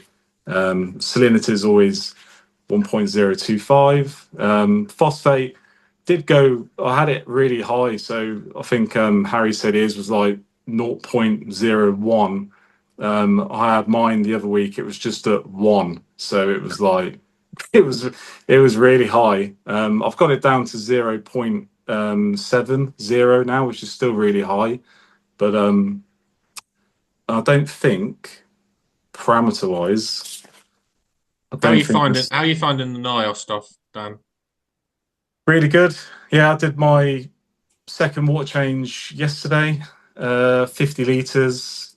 Mixed up really well. You don't get the little. I was with the Red Sea. I went to Red Sea Blue Bucket from the black for just one bucket before I went to NIOS, but both the Red Sea buckets, when you mix it, you do end up with a little bit of like, it's like a tiny bit. It's like a £2 coin's worth of like sediment at the bottom of after it's mixed.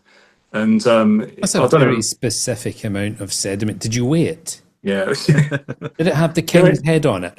You know, because the thing is though, it always just circulates. It always just gathers in the center of I've got like a white 50-litre brute bucket, and it just gathers in there. But I will say though, the NIOS salt didn't have anything, no residue, no bits, nothing. So it was so far so good. Yeah, I'm on the NIOS dosing now. So I was Red Sea 4-part, which was fine, but I did find the difference between the calcium and the magnesium was way off. Like it was so far out, because like Red Sea say, are you supposed to just dose it off the calcium uptake? But what happens is your calcium just goes through the roof. So mine went from 420 up to like 490, 500, and then my magnesium was like bottoming out at sort of 1180. It was like it was not way low, but it was just lower than where I would have thought it was going to be. So I had to then. Harry was talking about as well. Yeah, I think so. The exact situation he's in.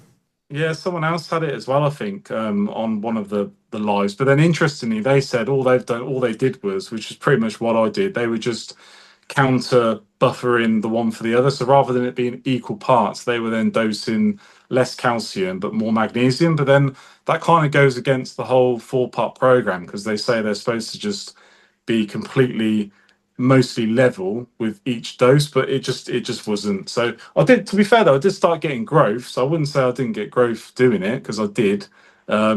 Go on, Melinda. Go on. Oh, Matt, Melinda, Steve. Everyone's just doing inappropriate salutes. Anyway, on you go. You're just saying that your calcium you have at 450 and you keep your magnesium only at 1200 and something. Why those numbers? Why did you choose those? Or that's just where it's fallen? Because it's from what I know, it's slightly out of ratio. Yeah. So from the Red Sea to the Nios, I've just been slowly the calcium's come down. So that was like I couldn't ever really get it down that much. I could get it up all right, but I couldn't get it down enough on the Red Sea 4 part. So alrighty then, tell me more. That's a better problem to have. Yes. But so I've just been basically the reason why the magnesium is still at a ratio to a degree is because I've just been slowly increasing it back up. Sorry, because I thought that's what you were saying, that the numbers that you aim for were, but that's just where it currently is. Yeah, that's at the minute. That's where it has come up. So the magnesium has come up from 1200, and it's come up to 1280 now. To be honest, I mean, up the calcium, I'll probably let it drop off a little bit more. But if the max stays at 1280, 1300, maybe even 1350, as long as it's around that ballpark, I'll probably just try and keep it there and stabilize it. But what are you using to test? So I use testing for a bit of I say mixed bag. So for phosphate, I now only use the Hannah for phosphate because it is did you taste it? It's I only use sitting here for like 6 months, and that's the first time I've remembered to pick it up and shove it in the camera. Anyway. But no, I didn't. I have, although I have tasted. Who hasn't tasted salt water? It's not that great. Anything salty. It's a bit, funny enough, it's a bit salty, yeah. Just smell John's brain just.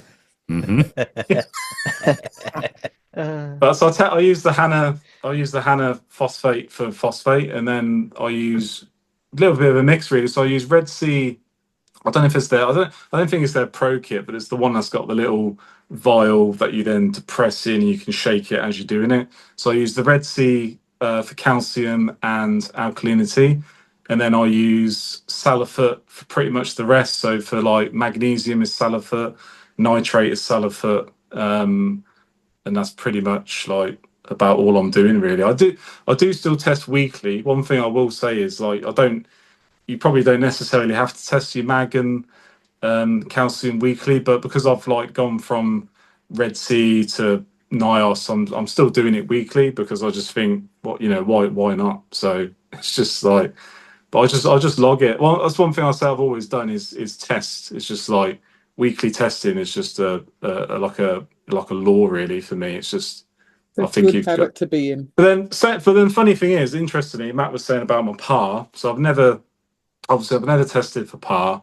and I've never done an ICP test to date at the minute. So, and that is something I'm going to do. I'm going to do one at the end of this month, and then I think we get a free ICP test with the Love to Reef tickets as well. So that'll be good.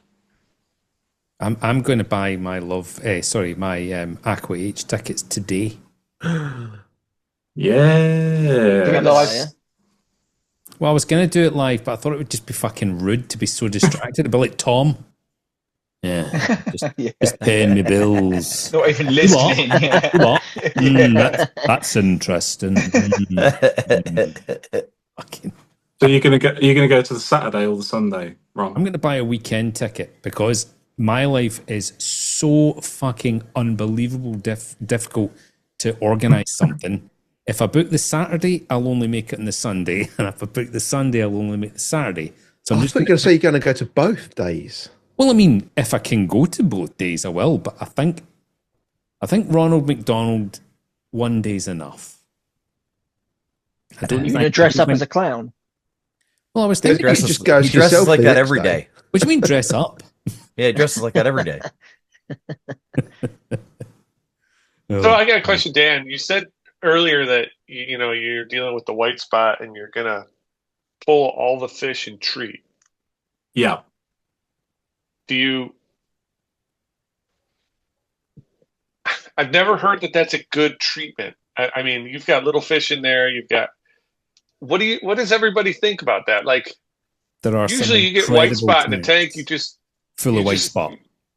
You learn you put a UV on and you learn to deal with it, and you do your best to feed the fish and keep them healthy, and they deal with white spot just fine.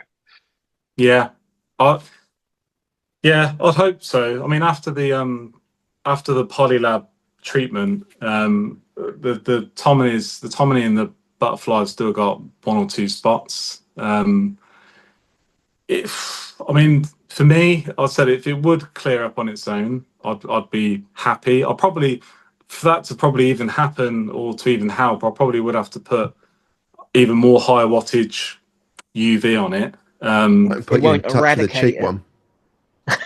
Yeah, I mean, you know, I spoke to a couple of people about UV power versus liters, and I was advised I probably need about 80 watts worth of UV on this tank for the amount of water. And at the minute, I've probably only got about 36 watts. Because the thing is, though, like as great as that TMC Titan is supposed to be like 1.3 times more efficient in terms of what it will do, but in terms of like actual wattage power, that Titan's still only a 27 watt power consumption for the bulb, and then the 200 Vectron is like only 8 watts, so it's not a lot of like actual power. It's just whether it can actually. What was your tank capacity volume? This one is without displacement. It's about 550 liters, so I'll probably say about 500 liters, something like that. You don't need 80 watts. No, so I created a spreadsheet to work it all out when I was looking to buy one. So 40 watts. AliExpress style. No, this was after the AliExpress special. So 40 watt UV, if you're just going to use it for clarity, can work on a tank up to 3,480 liters, and for like parasite control up to 912 liters. And a 25 watt is 450 for parasite control. So you're in between the two. Yeah, I think your UV is fine. So I got the Deltec 48. What is it? Yeah. And it's really small. It's like half the length of the 80 watt one, and I've just sat upright in there. Is the Deltec 1.8 times better than the TMC? If you ask Ron, he'd say yes. Don't they say that the 48 has a effective of like an 80 watts? It's double. Weird. Yeah, it's because I can't remember. Don't they use quartz bulb and quartz sleeve? Correct. Yeah, so it's double. It's like having a double condom on, isn't it? That's why the bulbs are so fucking expensive. Double filled with magnets. Just filled with magnets. Yeah.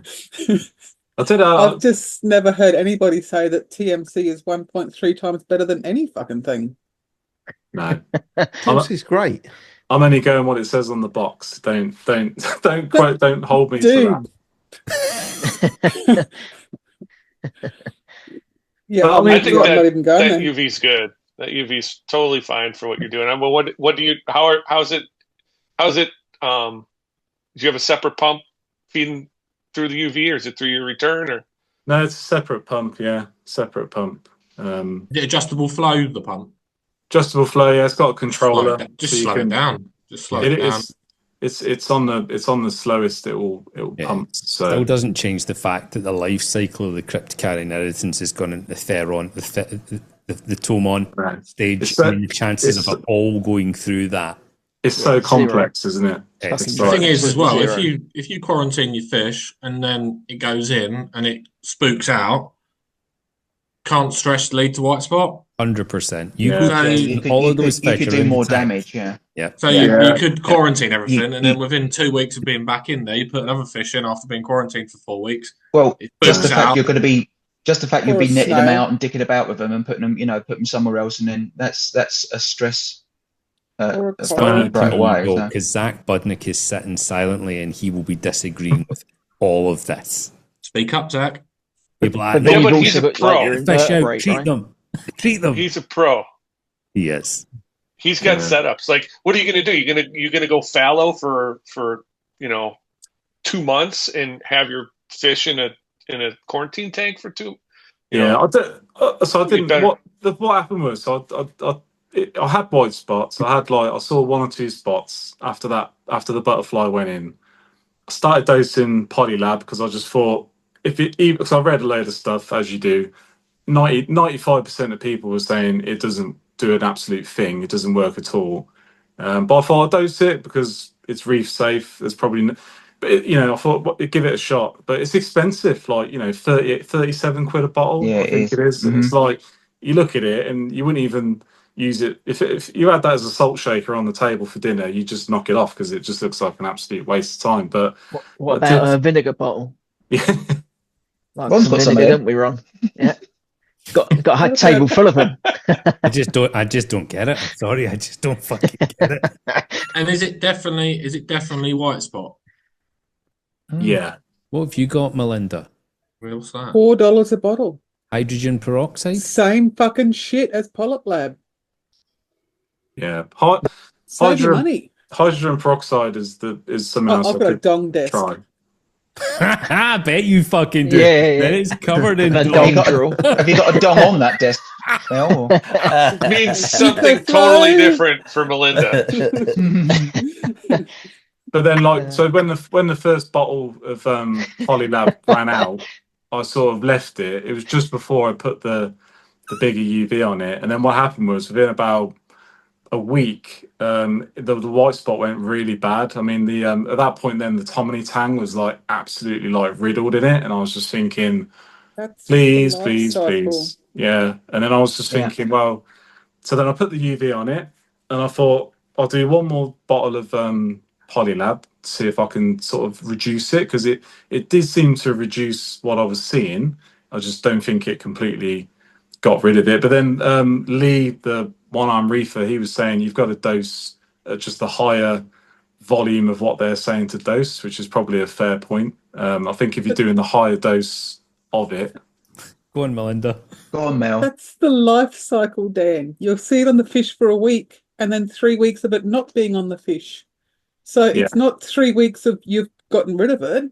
No. 3 weeks when it's in a different state that you can't see it. Yeah. I know. So you've got to do it a little bit longer than 25 days. Yeah, which is probably why I'll be going for hydrogen peroxide. But if I'm doing that and if I'm doing that and it still goes as bad as what it did go like, I probably will at that point decide just to pull them out and treat separately. But I don't think it will now. I think it has tailed off and it's improved massively. It's just not quite. I'm just not quite there yet, but it will get there. The most frustrating thing for me is just not being able to add any more fish, and then I can't quarantine any more fish because I just haven't got the space to run multiple quarantine tanks. I did have an idea from John though, because I did have a little 2-foot quarantine tank I brought, just a cheap tank, and then I ended up breaking that a few weeks ago. By moving it around, stupidly knocked it and it cracked the one side of it. But then when I saw John's 2 little setups, I looked at that Fluval Flex you had, and I did think to myself, just to give mine a little bit more swim room if I did have to pull them out, I'll probably go for the Flex 123, which is it's just like a double version of what you had. So that's probably what I would go for tank wise if I was going to pull them out, just to give them a little bit more swim room. But we'll see how we get on. And fingers crossed I can get on top of it at least to a point where I can try and get some more fish in there. But we'll see. No, Steve, that's not the vinegar we sell in the garden centre. I want to say I think your butterfly is beautiful. It looks. It's gorgeous. I see it swimming behind you. It's a really nice fish. Yeah, no, he's nice. I know Dripper's got one, hasn't he? I think his is a lot bigger than mine. Wink, wink. I hope so. No. Yeah. See, what about the long nose? His looks really nice. To be like, people said, oh, you know, are they reef safe? But I wasn't ever that worried about what, you know, coral wise in here if it did. But the thing is, for my thinking, similar to like a copper band, their mouths are so small anyway, and you know, as you know, they like to pick in things, and you know, they like to peck at stuff. But you know, I looked at them and I thought, are they really going to turn savage and completely wreck every single coral in a tank? Probably not. I've always kept one myself, and the only thing I've ever seen it go is the sand sifting starfish. That's Okay. it. Never seen it touch coral. It's acans. Any form of butterfly I've ever owned, acans. Oh my god! And I like my acans more, so the fish can fuck off. Yeah, I like them, and I like copper bands, and I think after hearing Drippy's experience this morning, yeah.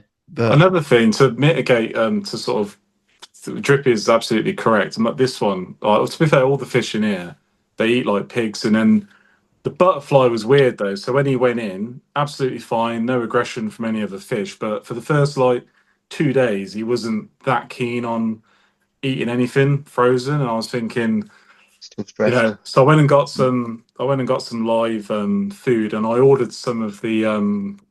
Is it the blood? Not the blood. There's some. Is it the black worms? It was the black worms, wasn't it? Worms live. So, so I ordered some of them. Like that was like the day after because he just wasn't eating, and I was thinking I'm gonna have to just get something in there. My local LFS didn't have any, so I ordered some.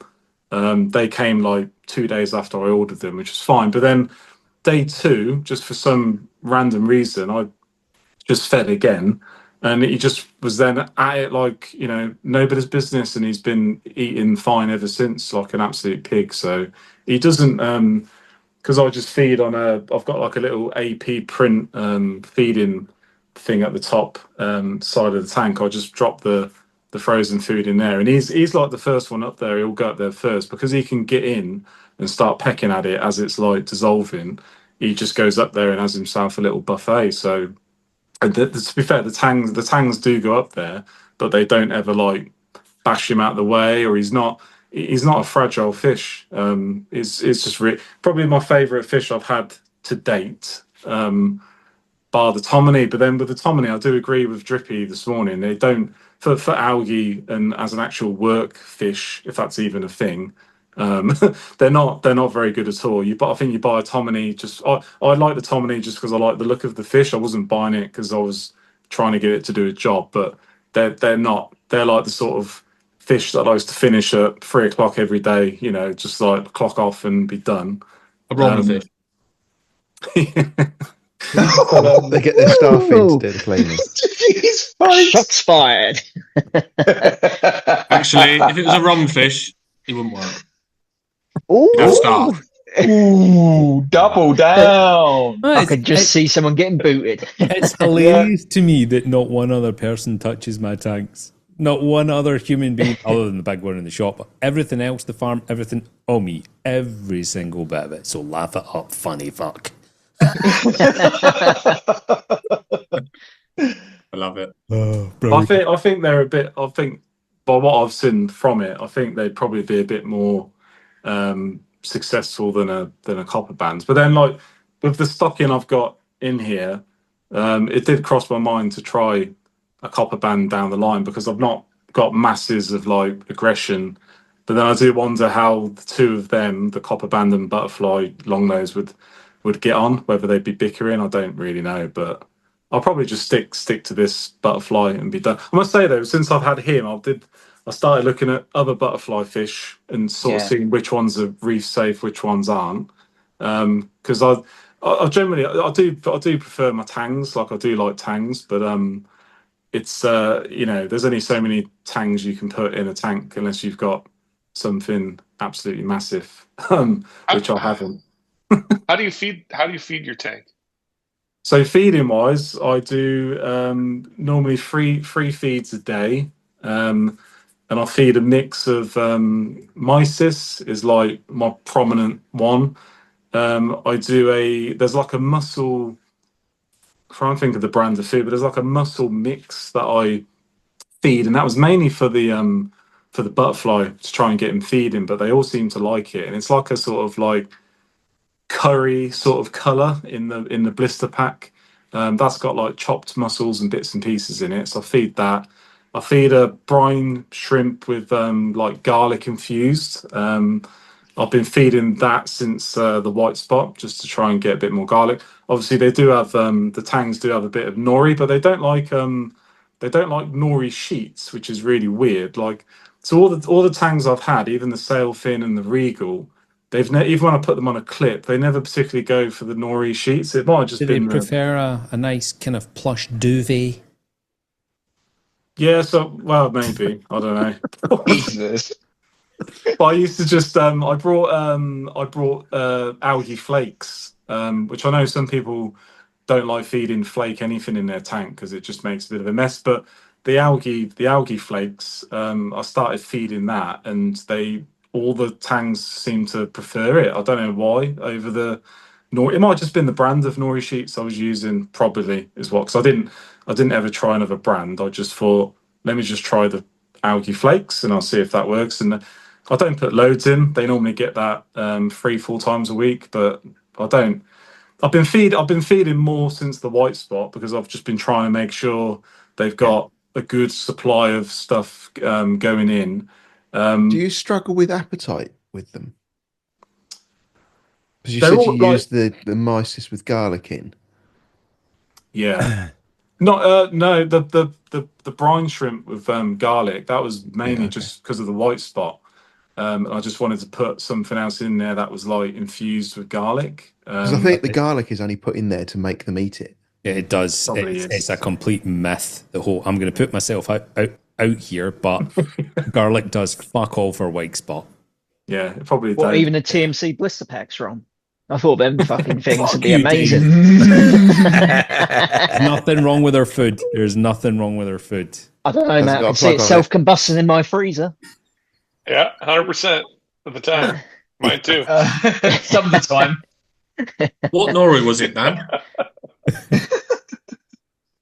I found the TMC nori was worse than the Julian Sprung. I thought the Julian Sprung, they hammer that, but I'd buy 50 sheets off eBay. Like, fuck it cost me like £3. Yeah. Let me grab it. Let me grab it quickly. And that's what I've always done, Dave. Yeah. I think I'm going to go that big direction. Pack from BRS, like the big pack of it, like 50 sheets of it from BRS for like $8. Yeah. You can buy it in Tesco's. Yeah. Yeah. Sushi. Yeah. I just let the glass get full of algae and then I just scrape it off. Emma's got every colour. The red, brown, and the green, or just the purple, green, and. What's the purple one taste like, Emma? I've never had a fish that would eat live testing. Do it live. That's the one I use, John. I buy that in the huge, big commercial packs, John. Yeah. I get the red in the bulk because I fish eat it every day, and then these I get smaller because it looks like a big bag of weed. Well, it actually smells like tobacco, right? So, what did you say about the TMC one? I'm like, no. I found the TMC one wasn't so good. The one John's got and Julian Sprung I found were really good, but the TMC one I just found fish just swam away from it, not to it.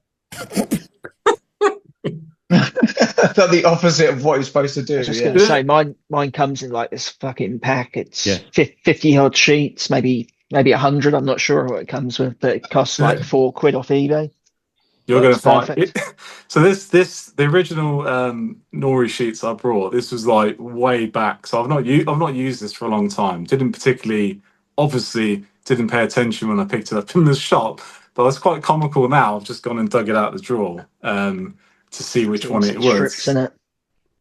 Yeah, absolute shit. Well. My fish won't touch it.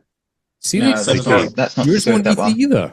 I swear that we do it live. Watch. Actually, I'm gonna. The tang won't eat it live. The angel will eat anything. But okay. It's a nice shot. Where you got the Jeopardy theme? Ron, get it? I haven't used it. Do you know what? I've actually fucking chucked it out. I've chucked it out. Oh, fucking hell. It's not fucking good enough, is it? Dave, I see you took the bed rail off the side of the bed. Yeah, I took it off, mate, just so I could get out. Bullshit, that's what it is. I put a link in the chat. I swear to God, you want to give me a piece, my Tang won't touch it, but my Angels probably will. Stuff. Yeah, it's like the strip shit, right? Is that like thin strips? That's it. Yeah. That's the stuff that Rob uses. I've just got it off. I just quickly went and got it off of his video because he mentioned it last week. The Julian Sprung stuff ain't cheap, but they love it. Yeah, I'll send you a link, Matt. One sec. That doesn't bother you though, Matt, does it? Yeah, I'll get her to pay. It's her tank. Yeah, make it rain. I think I will try some though. So thanks for that. I'll try some. I did. To be honest, all that time I've had it, I didn't even realise it was TMC. That's just quite funny, isn't it? Really. I don't know why. Go on, Dave. I was going to say I don't know why I swear to God my Tang would not touch that. It comes in the thin strips, would not touch it. Yeah, mine. Yeah, that explains a lot. I find the Julian Sprung stuff, even my RAS will just hammer it. Yeah. All my fish go nuts for the Julian Sprungs. It's got very little processing. It's almost exactly how it comes out the sea because you can see it when you take it off. It's not even got straight edges. The stuff I get, it's just like thrown in a bag. Is it infused with cocaine or something? Oh, I mean, it could be. Yeah, from Florida. Julian's from Florida, so it could be. So we are at the cocaine. You say? We're at the 2 hour mark. So I think we should wrap it up unless anyone has any other questions for Dan about his actual tank. No. I mean, Dan was actually shaking his head already. He's like, "Fuck this." Don't ask me anything else. I've had plenty. Dan, thank you so much for giving us a tour. Start to finish. I'm not sure you even breathed. So it's like you had a script. I don't think anybody did an intro for an hour and 20 minutes straight. Dave, have you asked him the question? Tank tours. Go on, Melinda. To be honest, I was really nervous at the start. I don't know why. I was just sat there. You would have seen it at the start. I was just sat there really quiet, and I was just like, I felt this wealth of pressure coming over me. But no, it was great. Thank you for thanks for letting me have the time to show the tank. Thank you, mate. It's lovely. Yeah, it's been very nice. While Melinda's laughing, hang on, Dave. Have you asked him the question? What question? What does he want to die? Oh yeah. What do you want to die? I think white spot. Anyway, on that note, I'll wrap it up. Thank you so much to everybody for joining, and we will see you on the next one. Bye. Wicked. See ya.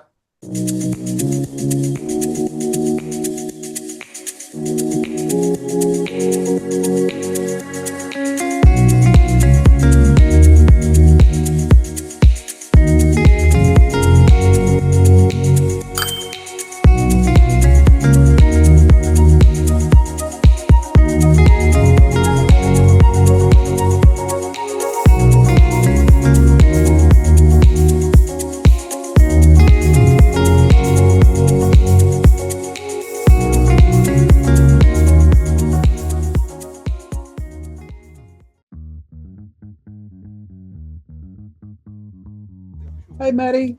Hey, Matt. Hey, I'm just risking my life. Oh. Someone let her drive. Rip the sleeves off. If I don't make it, I love you.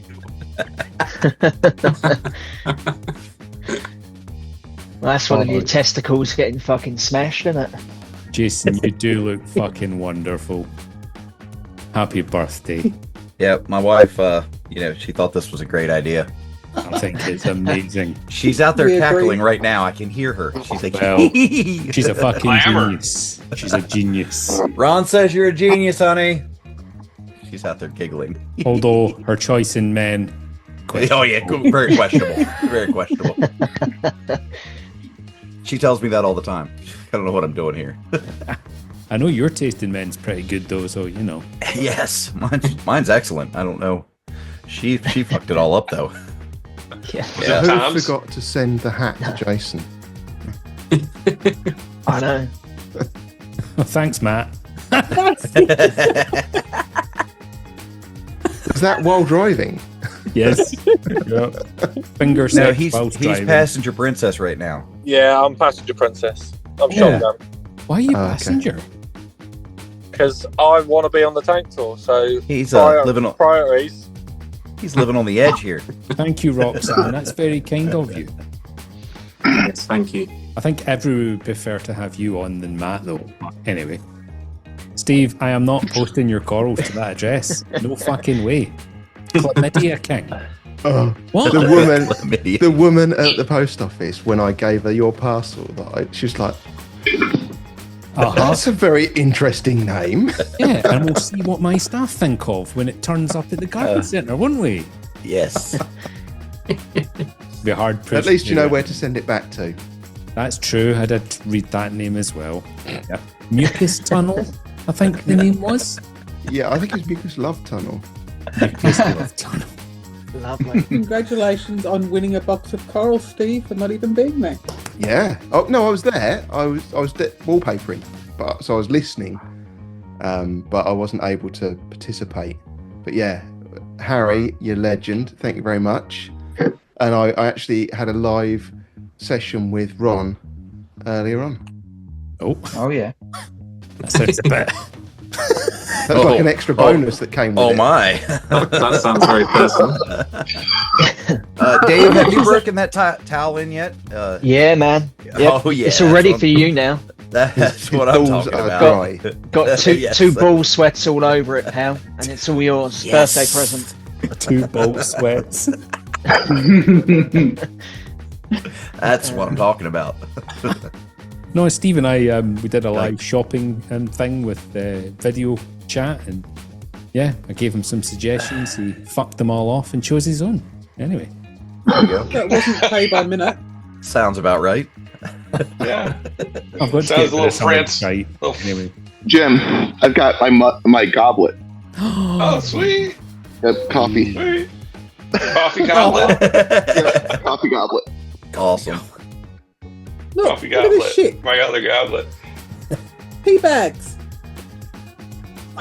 Yeah. Oh, because Don't start about teabagging, Mel. Mum. That's for later. So Yeah. stressed with having no Grippy's coffee. not here. Never tea over coffee. Fuck that. I didn't for a have a bad day. choice. no, Never Linda's choice. not got any coffee, and because all the shops are shut on a Sunday where she is, she can't get any. They were 25 years ago. What was that So all about? This seems like a poor planning thing with the no coffee. No, I was going to go down and get some. I said, Mum, come on, we'll go down to the shop and I'll get some coffee because we're nearly out. And she went into a rant how the shops aren't open on Sundays. And it just gets to the point where you just need to let her have her win. And today I went, fine, it's back in the 1990s and we don't have shop open on a Sunday. So there's a little bit of cognition issues at the moment. So I just didn't want to get in the argument and I just went, okay, I can go one night without coffee and I'm struggling. The problem is she didn't have her coffee, so she wasn't thinking straight. Oh, she had hers. I went out there to an empty jar. Could have been worse. Could have been a jar of dicks. Yeah. Jar of dicks I might have been impressed with. So you guys call Gobbled your them up. coffee pot Gobbled them down. Gobbled them a up. coffee jar? No, I got instant coffee, Jim. Oh. I don't brew it. That disappointment in his voice then. Oh. Yeah, who drinks You're instant dead to coffee, me. though? Instant coffee isn't even real coffee. Isn't it gross? I put a scoop of Cafe Bustelo instant coffee, like instant espresso, in this after I put the coffee in. Gives a little extra kick. You make instant coffee out of real coffee rather than hot water. That's correct. That's what Yes. he's saying. Fair enough. Yes. and he mixes them. Yes. It makes it It's a birthday different world, special. isn't it? It's a Well, I different mean, world. my Why don't you just my eat the coffee? my wife likes her coffee a Snort little it. bit weaker than I do. So this gives it a little extra kick. And I drink my coffee black, so she puts about, if she has this cup, she puts about that much creamer in it. And then says it's still too strong. So Yeah. You should So boost what's it. Dragon's Den? What's Dragon's Den? Do you guys sell that because people want to drink it, or do you sell that? Do you have a little shop where people pick up the stuff as they're walking out of the? No, we've got a table in the cafe, so like vinegars and stuff like that, little pickup things. Instant coffees. I don't know why John's finding this so funny. It's a table and it's full of stuff like vinegars and stuff. Like a farm shop. Yeah. Fuck. It's a dong like table. It's just full of vinegars Yeah, so specialist homemade from around vinegars, the world. jams and stuff. Yeah. Preserves. Oh, you guys got homemade vinegar? Well, it's made in How do you Scotland. homemade vinegar? Oh, okay. Balsamic. And then you also have little instant coffee Yeah, that they pick up, and that's what they buy. yeah. Just little. Please Do you tell make me. it? Please tell me Do you your make homemade it? vinegar is called vinegar strokes. Yeah. It's just a euphemism, that's all it is. You guys will have it all down there. It's everywhere. Little Doon, it's called. It's balsamic dressings and things, and it's raspberry, ginger, whiskey, lemon, blah blah. Never heard of it.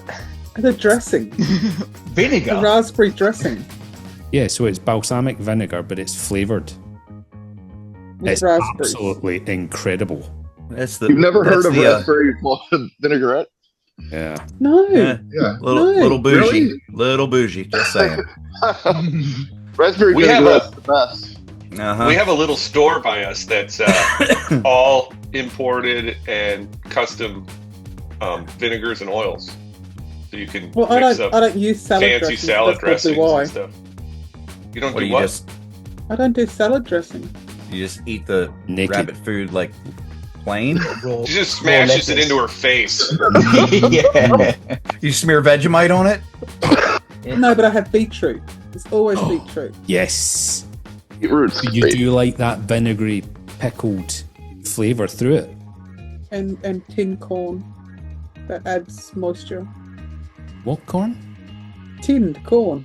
I thought you said Tin. king corn. I was like, what? Tinned corn. Like not fresh corn. Yeah. Tinned corn. Yeah, Bernadette has that on her salads. We don't have tinned corn. I was like, heard of it. arse. Jason, you ever heard Yeah, of we do. tinned corn? Yeah, it's Canned corn in a corn. can. Yes, we Yeah. have that here. Canned corn. What the Yeah. fuck? Tin. It's a tin. Tin? Yeah, I agree. Fucking Tin. it's call called it a tinned can. I love beans it. too. I love Tinned it. beans. Tin of I beans. don't Tinned eat Campbell's beans. soup. Tin of beans, yeah. I was I enjoying love, that I love when conversation small about things like that beans. fuck Jim up. It's like, Like my ranch house. I've forgotten while we're all here. Oh, sorry, Dan. Tank tour's over. See you later. Do you have tinned sodas too? Thanks for coming. It's a can of soft drink. It's not Can of soda. soda. Beer. Yeah. Can Can of of pop. soft You drink. call Can it of a beer. can, I but think there's we soda call in them it, but tinned. there's- We call them tinned beers here.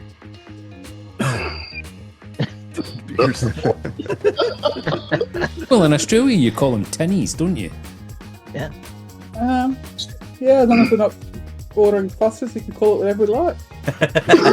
Is your face itchy from the Vegemite? Oh, Got an allergic reaction. no, I'm actually I'm starting to blush.